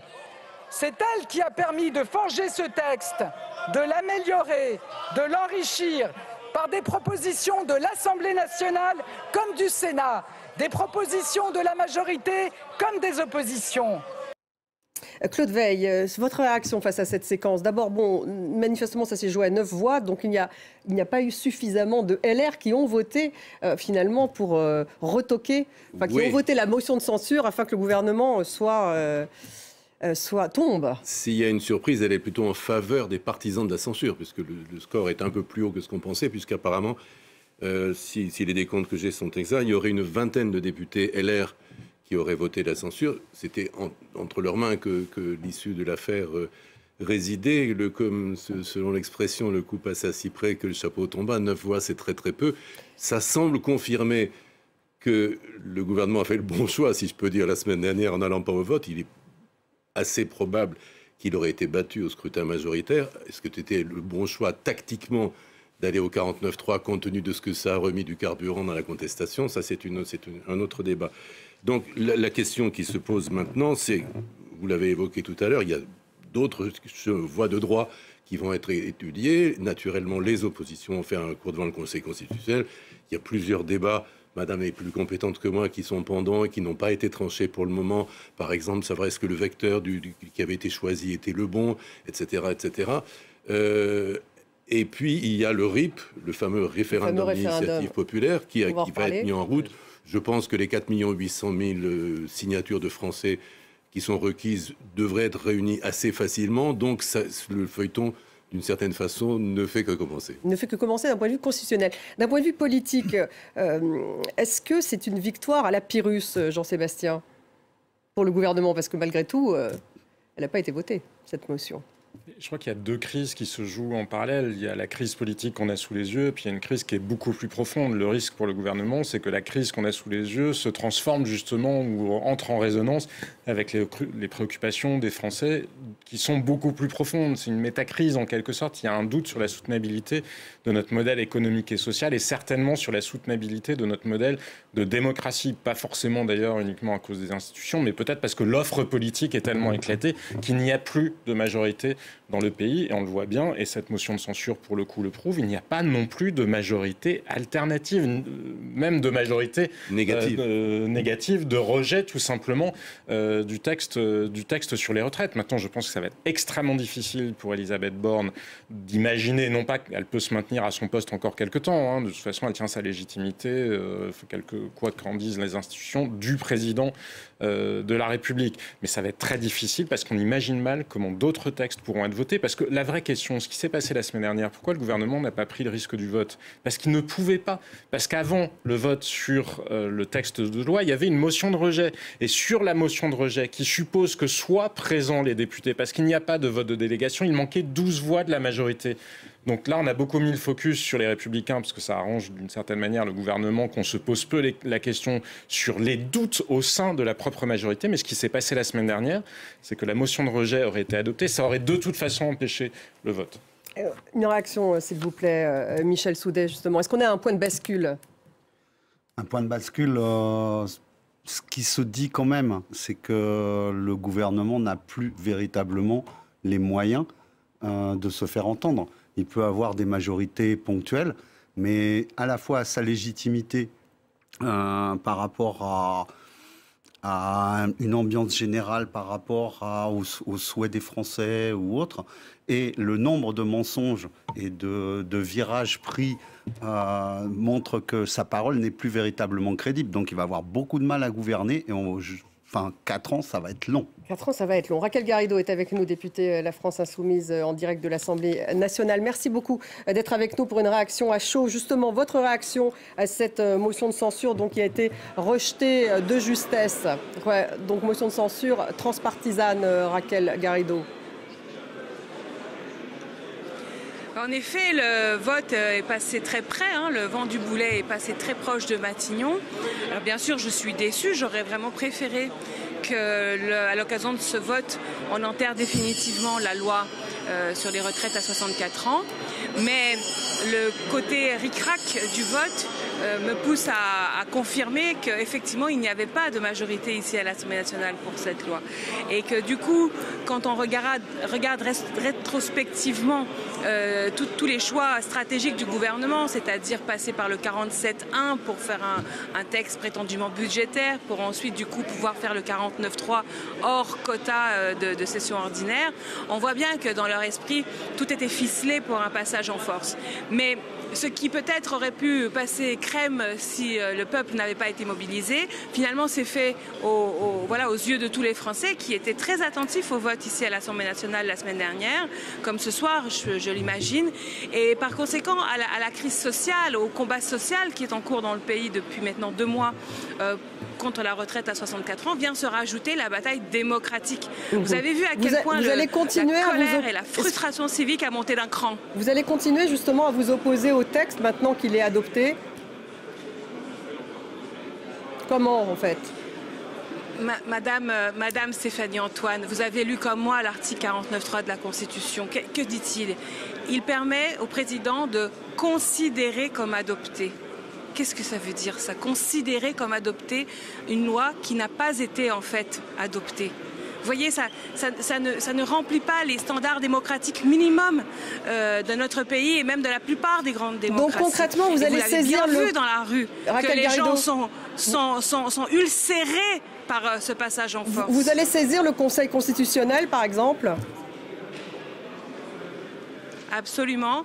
La saisine du Conseil constitutionnel est déjà prête. En principe, Madame la Présidente de l'Assemblée nationale, Yaël Braun-Pivet, devait la transmettre aujourd'hui au Conseil constitutionnel. Elle avait pris l'engagement, donc il faudrait vérifier auprès de ses services que ce soit bien fait. Moi, j'ai finalement assez confiance dans cette option-là, parce que la loi, elle est clairement inconstitutionnelle. Ça n'était pas un texte budgétaire, vous voyez, et encore moins un texte budgétaire rectificatif, puisqu'en réalité, par rapport à l'exercice 2023, qui est l'exercice en cours, il y avait une modification d'à peu près 400 millions d'euros sur une envergure totale de la loi qui représente à peu près 18 milliards. Donc arithmétiquement, cette loi n'est pas une loi rectificative de la sécurité sociale et du coup l'utilisation du 47.1 est vraiment inconstitutionnelle. Et je pense que le Conseil constitutionnel dira le droit. Il dira le droit et il ne pourra que constater que cette loi est inconstitutionnelle et ainsi, j'espère, en l'annulant, pourra peut-être donner une porte de sortie à M. Macron pour lui éviter le retrait pur et simple. Mais si ça ne marche pas, de toute façon, la mobilisation va continuer jusqu'au retrait pur et simple. Est-ce que Elisabeth Borne doit partir ? Je pense que le remaniement est déjà dans toutes les têtes, et pas seulement les têtes de l'opposition, même les têtes dans la majorité. Si j'en crois ce que j'entends ici ou là, finalement, j'observe que même dans son camp, ses amis sont déjà dans les rangs pour être première ministre à la place de la première ministre. Son bilan concernant la gestion de cette loi est absolument catastrophique, puisque si on y regarde bien, elle n'a même pas réussi finalement à avoir l'approbation de groupes politiques qui étaient pourtant plutôt alignés avec elle sur le plan du fond de la question des retraites. Donc ce passage en force maintenant se cristallise sur sa personne, il porte son nom.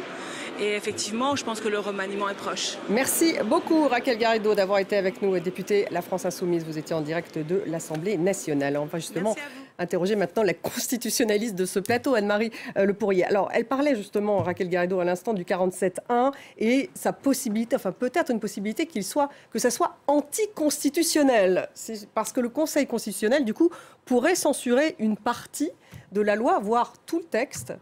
Pas tout le texte, mais si vous voulez, il y a depuis le début un léger détournement de procédure, on appelle ça comme ça, dans le fait que le gouvernement ait introduit une réforme structurelle des retraites dans un texte prévu par l'article 47.1 et l'article 34 de la Constitution, qui est la loi de financement de la sécurité sociale, ici une loi de financement rectificative.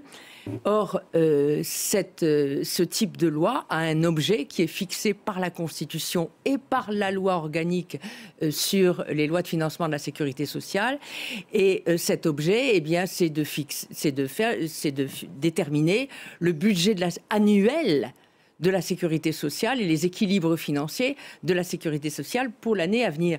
C'est pas le lieu pour faire une réforme structurelle. Bon. Si je peux me permettre une parenthèse, c'est très intéressant cette histoire de véhicules législatifs en réalité, parce que dans la plupart des pays voisins, les augmentations, les relèvements de l'âge légal de la retraite ont été considérés comme des mesures techniques et sont passés par ce genre de procédure. En France, ça a été identifié immédiatement comme un choix de société en réalité. Et c'est là qu'on a une exception française qui mérite d'être creusée. C'est intéressant. Oui, c'est intéressant. Voilà. Mais alors, donc, effectivement, nous avons ouï dire que le Conseil d'État aurait, dans son avis sur le projet de loi, émis des fortes réserves sur l'usage de ce véhicule législatif. Mais pour une fois, comme par hasard, l'avis du Conseil d'État n'a pas été rendu public, donc nous ne savons pas quel était son contenu.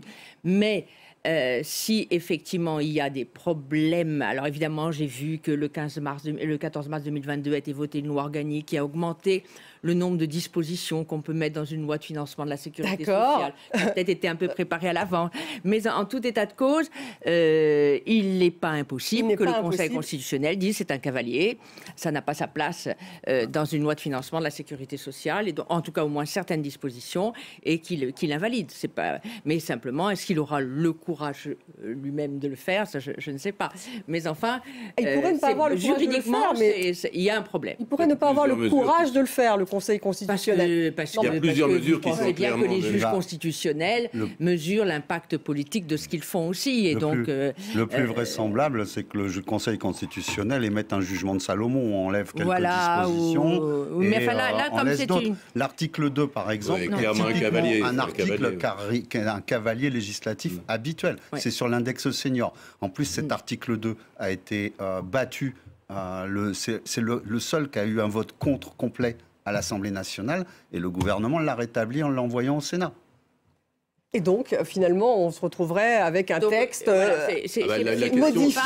C'est pas impossible. La question, c'est est-ce que le Conseil constitutionnel touche à la mesure phare, à ce qui est le cœur de la réforme, les 64 ans. L'âge légal, tout tourne autour de cette notion de l'âge légal, puisque le choix qui a été fait par le gouvernement dès le départ, le choix cardinal et qui a organisé toute la suite de la discussion, c'est de placer cette mesure d'âge au centre. On aurait pu procéder d'autres façons, on aurait pu procéder par le nombre de trimestres comme la loi Touraine, on a choisi la mesure d'âge. La mesure d'âge était, par définition, la mesure la mieux faite pour cristalliser toutes les oppositions et créer un psychodrame national absolument ingérable dans lequel nous sommes aujourd'hui. En tout cas, la réforme des retraites est définitivement adoptée par le Parlement, on l'apprend à l'instant, puisque la deuxième motion de censure a été retoquée. Donc là, on peut dire que ça y est, elle a été adoptée par le Parlement, cette réforme des retraites. Il reste donc le Conseil constitutionnel, donc, qui va être saisi manifestement par un certain nombre de membres de l'opposition et qui pourrait donc revoir le texte. Je précise sur une question de procédure. Alors, il y aura aussi d'autres arguments, notamment des arguments de fond. On va dire que la loi est contraire aux droits des vieux travailleurs, aux loisirs et au repos consacrés par le préambule de la Constitution. Mais sur l'âge, ce que disait Claude Veil, sur l'âge, est-ce que l'âge, les 64 ans, ça rentre dans un dispositif tel que vous le décrivez? A priori, pas tellement, quoi. Enfin, c'est pas véritablement. C'est pas l'équilibre budgétaire de l'année, quoi. C'est une mesure paramétrique. Alors, la question est de savoir si c'est une mesure d'effet immédiat ou si c'est une mesure suffisamment engageante sur le long terme pour qu'elle justifie un autre parcours législatif. C'est plus complexe que ça. Je précise que... Mais on ne va pas rentrer trop dans les détails parce qu'on a compris en tout cas. En réalité, la question, elle est politique. On peut... Exactement, elle est politique. Jean-Sébastien Ferjou, est-ce que, là je reviens à ma première question, est-ce que c'est une victoire à la Pyrrhus? Parce que ça y est, la réforme des retraites, elle est définitivement adoptée par le Parlement. On a vu donc, est-ce que c'est quand même une victoire ce soir pour le gouvernement, pour Elisabeth Borne et pour Emmanuel Macron? Dans les conditions dans lesquelles elle est acquise, non, je ne crois pas que ce soit une victoire pour le gouvernement ni pour Emmanuel Macron. Emmanuel Macron, on l'a vu, a voulu aborder au revers de sa veste le badge de réformateur, et le moyen qu'il a choisi pour pouvoir obtenir le dit badge, c'était cette réforme-là. Alors que, comme le soulignait Claude Veil, finalement, on aurait pu prendre des mesures, et c'est ce qui avait du reste été fait auparavant, sur des mesures paramétriques, on aurait pu prolonger le nombre de trimestres. C'est une véritable défaite politique parce qu'il y a au-delà de cette loi-là, qu'est-ce qui pourrait être voté désormais? Alors le gouvernement dit ici il va y avoir des textes qui pourraient réunir des majorités, mais on voit bien que chez les Républicains, parce que c'est très frappant, le nombre de voix des Républicains, a priori 19 qui ont voté la motion de censure qui avait été déposée par le groupe Lyotte, il n'y a plus, de toute façon, je ne crois pas qu'il y aura des majorités à l'avenir, en tout cas pour le gouvernement d'Elisabeth Borne. Donc on va se retrouver face à une impasse. Là, on est dans une impasse, et je vous dis, en courant le risque de transformer une crise qui avait un objet... C'est un peu ce qui s'est passé, souvenez-vous, avec les Gilets jaunes. Le début de la protestation sur les Gilets jaunes, c'était sur la taxe carbone et la fiscalité des carburants. Et puis c'est devenu une crise systémique, en quelque sorte, la remise en cause du modèle tout entier. Et là, je pense qu'on est exposé exactement au même risque. En politique et dans le jeu institutionnel, comme en mathématiques, il y a des équations sans solution. J'ai peur que les Français et contribué à mettre sur la table une équation très très compliquée à résoudre. Pourquoi ? Parce que souvenez-vous que l'an dernier, il y a 9 mois, quand on en discutait ici, on disait, au fond, les Français en avaient marre du jupitérisme, de la toute-puissance de Macron et de sa majorité absolue. Ils ont voulu l'obliger à faire des compromis. Bim, la première grande loi qu'il essaie de construire sur un compromis, et un compromis comme sur le terrain de l'autre, puisqu'en gros, il a repris la vieille proposition de LR en disant on va la construire ensemble. Et sur ce terrain-là, il échoue. C'est-à-dire qu'on voit bien qu'il est extraordinairement difficile de construire des majorités d'idées, comme disait Edgar Faure, à l'intérieur de la Ve République. C'est extrêmement compliqué. Et deuxième, parce que comme disait Mitterrand, les oppositions, c'est fait pour s'opposer. Donc la coalition des oppositions, aujourd'hui, étant majoritaire. Mais les oppositions sont elles-mêmes incompatibles. C'est-à-dire que tout le monde voit bien qu'il n'y a pas de majorité alternative. Et d'ailleurs, tout l'après-midi, les gens de LR ont dit les gens de la France Insoumise ont dit naturellement, nous ne voulons pas du tout gouverner avec Mme Le Pen. Et Mme Le Pen leur a renvoyé la politesse. Donc en réalité, il y a une majorité relative et il n'y a pas de majorité absolue même pour faire tomber le gouvernement, mais il y a une coalition d'opposition qui rend l'espace de la gouvernabilité totalement étriqué aujourd'hui. Donc c'est une impasse, Michel Soudet. Oui, non. Non, pourquoi c'est pas une impasse? Non. Michel Rocard a gouverné comme ça à coup de avec le 49.3, avec une majorité relative. Simplement, maintenant, depuis 2008, le 49.3 n'est utilisable que pour les lois de finances et de financement. Elle l'a déjà utilisé 11 fois, Elisabeth Borne. Et une autre loi par mission. D'où le contournement par le 47. Une majorité relative, c'est pas un drame. Hein. Ah, c'est pas un drame pour vous. Donc il peut continuer, vous pensez, Emmanuel Macron? Il va godiller comme il l'a toujours fait. Hein. D'accord. Ça a commencé la semaine dernière. Le projet de loi qui visait à réunir l'autorité de sûreté nucléaire avec un autre organisme n'a pas été adopté par l'Assemblée nationale. Donc moi je pense que le sujet. Donc vous parlez de paralysie en fait. Il y a une majorité relative.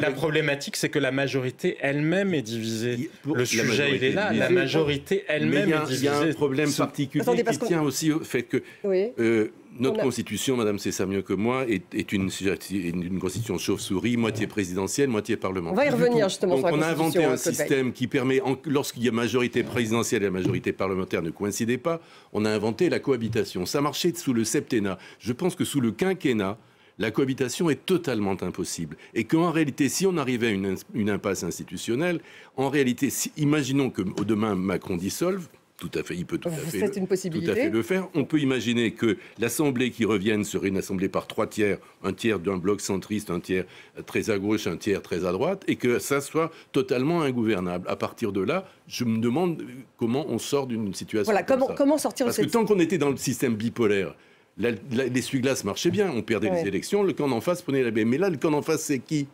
Comment en sortir? Alors justement, avant de revenir sur cette question, on retrouve tout de suite Julien Audoul, député Rassemblement National, qui est avec nous en direct de l'Assemblée nationale. Bonsoir à vous. Merci d'être avec nous pour réagir à chaud. Donc on a appris que la motion de censure que le RN a déposée a également été retoquée. Ça fait donc 2 motions de censure retoquées. Votre réaction ce soir?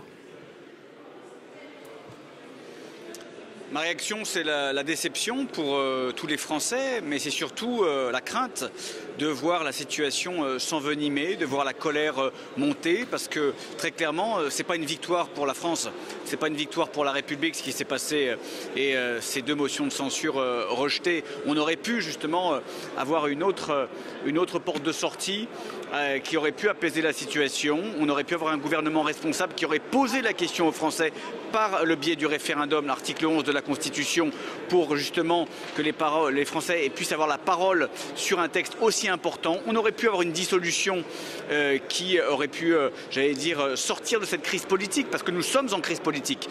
Le 49.3 a alimenté la crise politique, a alimenté la fracture entre le pouvoir et le peuple souverain. Ça ne va pas s'arrêter, malheureusement. Et nous disons à nos compatriotes de rester mobilisés sans violence. La violence. Donc quand vous dites, pardonnez-moi, quand vous dites, Julien Audoul, rester mobilisé, ça veut dire rester mobilisé dans la rue? Parce qu'on ne vous a pas vraiment vu, le RN, dans la rue. Une réforme inique. Mais vous savez, nous avons des dizaines, voire des centaines de milliers de sympathisants qui sont descendus dans la rue, qu'ils soient syndicalistes, qu'ils soient travailleurs, qu'ils soient sans emploi ou autres, qui sont mobilisés partout dans le pays. Nous avons des élus qui sont aussi mobilisés, qui ont manifesté dans tous les cortèges. Vous savez, il n'y a pas que les manifestations parisiennes, mais ce qui est important aujourd'hui, c'est de sortir de cette crise. La crise est toujours importante. Il y a une fracture qui n'est pas réparée et qui ne sera pas réparée entre ce pouvoir et le peuple français. Donc très clairement, il faut que le pouvoir l'entende, il faut que M. Macron, depuis 6 ans, il n'a jamais écouté les Français, il faut qu'il écoute parce que la situation est explosive. Donc soit un référendum, soit une dissolution, soit le retrait de ce texte qui est impopulaire, qui est rejeté par une large majorité de nos compatriotes. Référendum, quand vous dites référendum, est-ce que vous parlez du référendum d'initiative partagée qui est aussi une possibilité devant le Conseil constitutionnel, pardon ? Non, je parle du vrai référendum. Vous savez, le référendum d'initiative partagée, ça a été un peu une combine sous Nicolas Sarkozy pour qu'il n'y ait pas de référendum qui aboutisse. Il faut article 11 de la Constitution, réunion au Conseil des ministres, et on déclenche un référendum sur un texte qui va avoir un impact sur des dizaines de millions de Français dans leur vie, dans leur chair, pour leur espérance de vie en bonne santé, pour leur pension de retraite. Ça ne peut pas être tranché par 49.3. Enfin, il faut bien que le gouvernement l'entende. Aujourd'hui, ce gouvernement, il faut bien le dire, a perdu son assise. Madame Borne est carbonisée, elle n'a plus aucune légitimité. Il faut en changer. Il faut changer de méthode, il faut tout changer aujourd'hui dans notre pays. Et on ne pourra pas se contenter de repartir comme avant.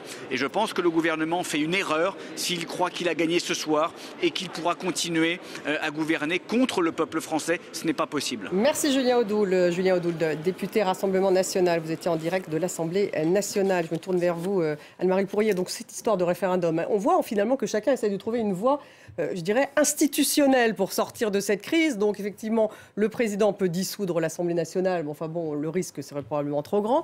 Il y a donc référendum, et pour ça, il me semble que l'exécutif a son mot à dire dans le référendum tel que le décrit Julien Audoul. Et puis, il y a cet autre référendum d'initiative partagée où là, l'initiative serait du côté des parlementaires et d'ailleurs du peuple français aussi. Donc, il faut un cinquième des parlementaires suivi et soutenu par un dixième des électeurs inscrits. Mais il faut faire vite parce que on ne peut pas le faire dans le délai d'1 an après la promulgation d'une loi.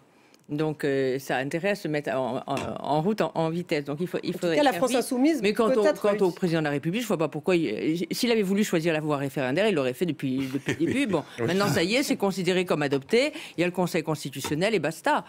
Pourquoi voulez-vous qu'il s'amuse à faire un référendum maintenant ? Ça n'a pas de sens. Juste un mot. Les solutions qui restent, c'est la solution non institutionnelle. C'est des manifestations et des grèves suffisamment massives pour que le président de la République ne promulgue pas la loi à l'issue de son examen au Conseil constitutionnel, comme ça s'était produit en 2006 avec le CPE. Voilà. C'est la seule solution immédiate qu'il reste, parce que le référendum d'initiative partagée, le délai est d'1 an pour recueillir les signatures, mais ça viendra toujours un peu trop tard, sauf à déclencher immédiatement une procédure qui bloque la promulgation. Mais alors là, on pourrait même ajouter que la précédente réforme des retraites, la réforme de 2020, a aussi été votée en première lecture au 49.3 à l'Assemblée nationale et qu'elle est actuellement dans un congélateur législatif et on pourrait très bien à tout moment la ressortir et la remettre dans le circuit. Et il y avait aussi une forte opposition. C'était avant le Covid, on a un peu oublié. Beaucoup moins radicalisé. Le mouvement social était d'abord n'était pas uniforme puisque la CFDT était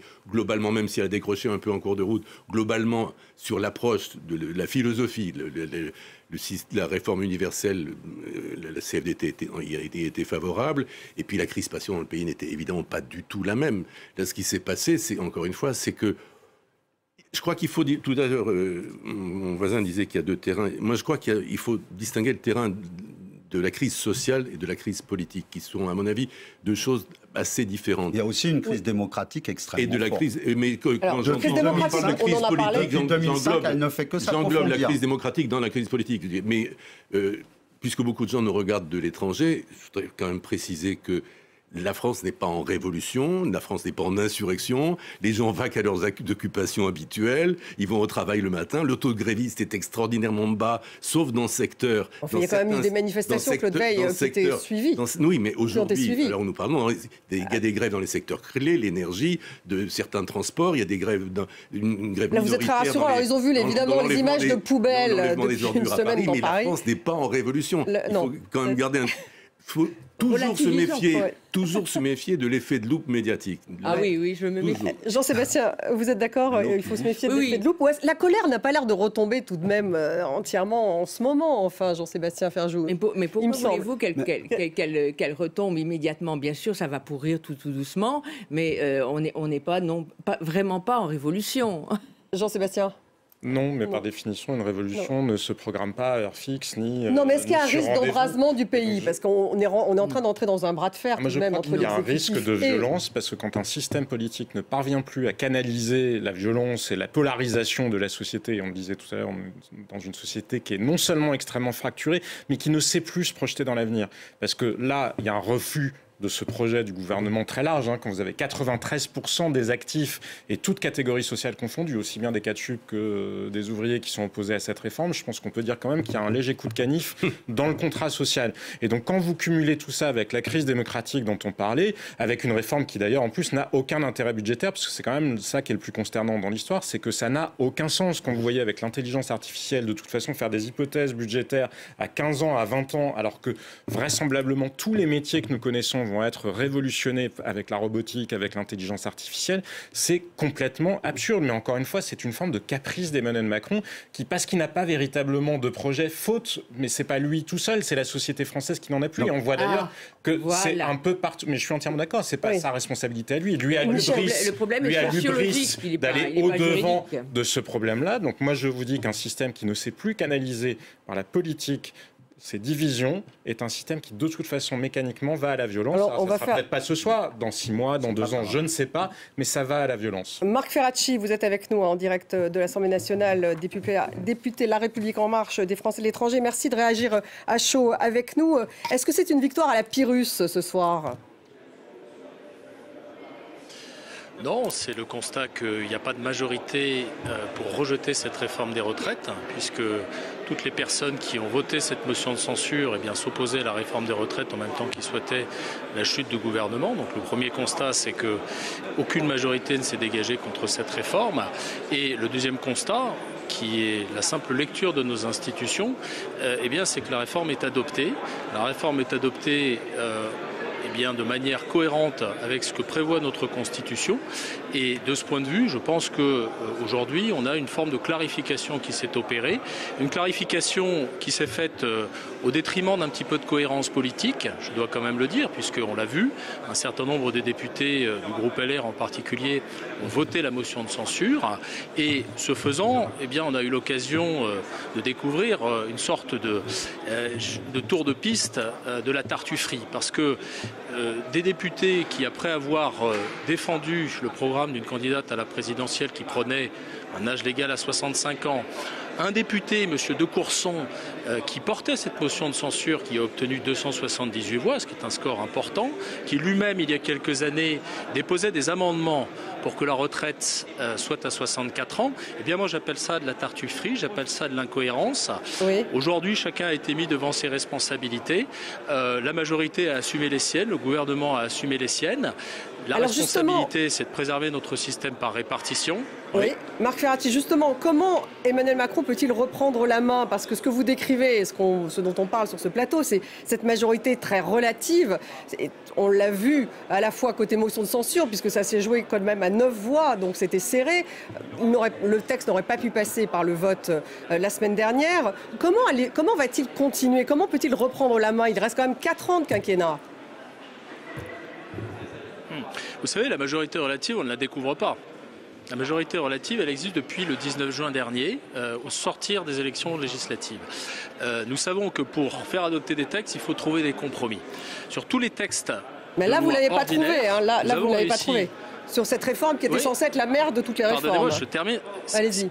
Si je peux me permettre et si je peux terminer simplement ma phrase, sur tous les projets de loi ordinaires, je dis bien ordinaires, qui ne sont pas des textes budgétaires, nous avons trouvé des compromis, nous avons fait adopter ces textes. Vous me demandez comment est-ce qu'on reprend la main. Moi, je pense qu'on reprend la main en reprenant le fil de notre action, en continuant à discuter sur les projets de loi qui viennent. Demain, nous voterons sur le projet de loi relatif à l'accélération du nucléaire. J'espère que nous parviendrons à dégager une majorité. Dans quelques temps, nous voterons sur le projet de loi destiné à décarboner notre industrie. J'espère que nous trouverons une majorité pour le voter. Je pense qu'il faut reprendre le fil de l'action qui a été la nôtre, c'est-à-dire texte par texte, essayer de dégager des majorités. Sur ce texte, il y avait trop d'incertitudes du fait des incohérences que j'évoquais il y a quelques instants. Ces incertitudes, elles se sont au fond cristallisées à travers le groupe des Républicains, dont on peut constater aujourd'hui que c'est un groupe divisé. Mais moi, je pense que s'agissant de ce qui est de reprendre la main, on reprendra la main en agissant au service des Français. À un moment ou à un autre, et on l'a bien entendu durant ces quelques semaines autour du débat sur les retraites, il faut qu'on réponde aux Français quand ils manifestent des aspirations à travailler mieux. Il faut qu'on réponde aux Français quand ils manifestent des aspirations à mieux conjuguer leur temps professionnel et leur temps personnel. Pour cela, nous avons des échéances qui viennent. Nous avons en particulier un projet de loi sur l'emploi et le travail qui sera probablement examiné avant l'été et dont j'espère que nous arriverons à convaincre un certain nombre de députés qui ne sont pas aujourd'hui dans la majorité de le voter, comme ça a été le cas sur tous les textes ordinaires, et je dis bien tous les textes ordinaires, depuis le début de ce quinquennat. Merci Marc Ferracci d'avoir été avec nous en direct de l'Assemblée nationale, député La République En Marche, des représentants français de l'étranger.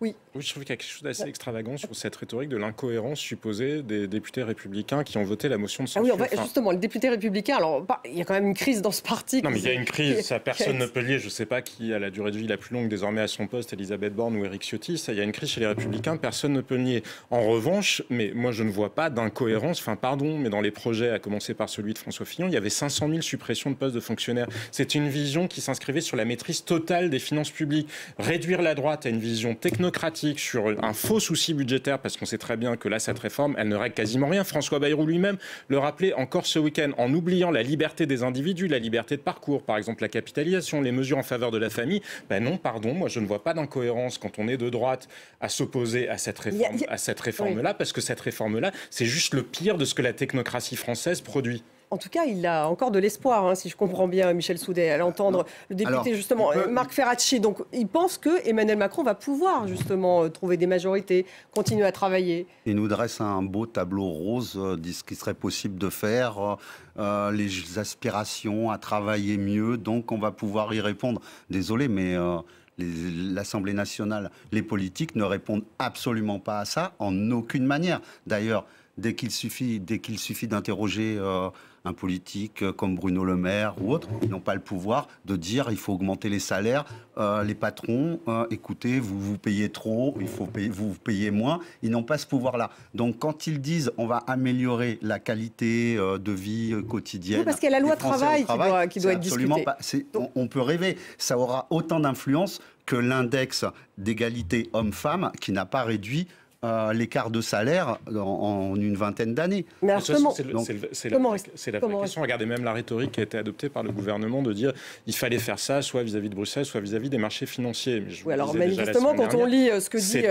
Pardonnez-moi, mais Moody's, notation financière, qui dit aujourd'hui l'usage très contesté de l'article 49.3 par le gouvernement pour faire adopter sa réforme des retraites va, je cite, rendre difficile l'adoption de futures réformes. Et ça, c'est l'agence de notation financière Moody's qui le dit aujourd'hui. Stéphanie, le sujet, c'est qui agit encore, y compris par rapport aux agences de notation. Les analystes de chez Moody's ne travaillent pas différemment de nous. Non, mais ce qui est intéressant, c'est que c'était la justification de cette réforme, c'était le financement. Financier, c'est totalement autre chose. Ce sont les 3 000 milliards d'euros de dettes sans compter leur bilan. C'est bien pour ça que je vous disais que quand on réduire la droite à ce faux souci d'équilibre budgétaire sur cette pseudo-réforme, ça n'a pas de sens. Et c'est surtout le fait qu'il n'y ait aucune perspective de croissance dans le pays, parce qu'on était endetté à combien en 1945 on était surendetté et en 1973, on n'était plus. Figurez-vous que la dette est un problème qui n'existe que quand on n'a pas de perspective. Alors, il nous reste 5 minutes, un mot peut-être sur le mouvement social. Sur le mouvement social, est-ce que l'unité syndicale va perdurer, Claude Veil? C'est quand même quelque chose d'important. Le mouvement syndical probablement va perdurer assez longtemps et peut-être en s'étiolant tout doucement parce que les gens ne peuvent pas perpétuellement être en état de grève. Je ne crois pas à une insurrection généralisée. La véritable question, encore une fois, elle est politique, c'est est-ce que le gouvernement a encore une marge de gouvernabilité? On peut imaginer 2 scénarios au fond. Le premier, c'est que le gouvernement, que Macron devienne une espèce de président empêché, où chaque fois qu'il avance un sujet, une majorité de blocage se met en place, et ça n'irait pas très loin. Il disait ça de François Hollande, me semble-t-il, oui, président empêché. Mais Hollande a été un président empêché parce qu'à l'intérieur de sa majorité, il y avait des gens qui lui mettaient des bâtons dans les roues. Ça n'irait pas très très loin, à mon avis, ça déboucherait assez vite sur une dissolution. Et si l'Assemblée qui revenait était aussi compliquée à gérer, peut-être une démission du président de la République.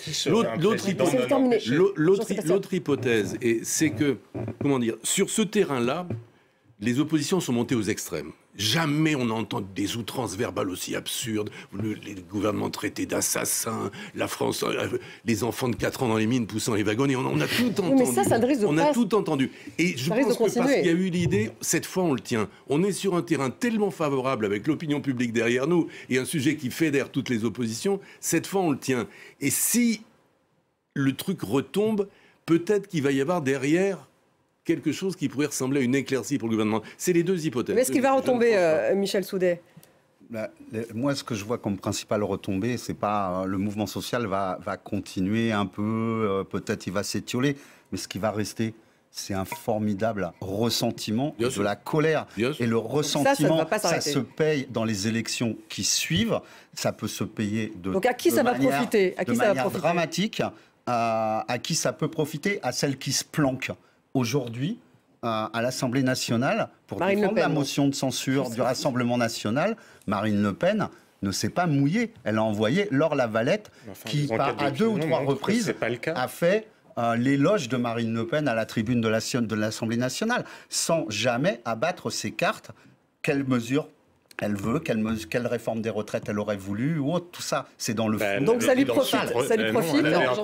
Elle avait un projet que j'ai bien détaillé, mais qu'elle-même s'est bien gardée de détailler dans le détail, y compris quand elle prône la baisse de l'instruction générale de nos jeunes. Oui, ça profite à Marine Le Pen. Vous savez que Barack Obama a publié un tweet aujourd'hui en disant quel sens y a-t-il à demander à un diplôme universitaire pour exercer des professions qui n'en ont pas besoin. Donc je ne suis pas certain que ce soit une spécificité de Marine Le Pen.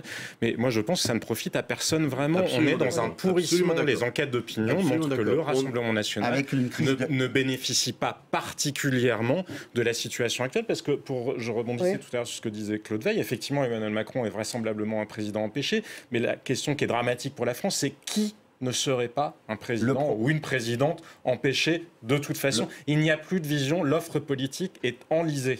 Le problème, c'est qu'il devient un président empêché, personne ne peut l'empêcher. C'est le déséquilibre énorme de la Ve République, où 127 motions de censure ont été déposées jusqu'à ce jour.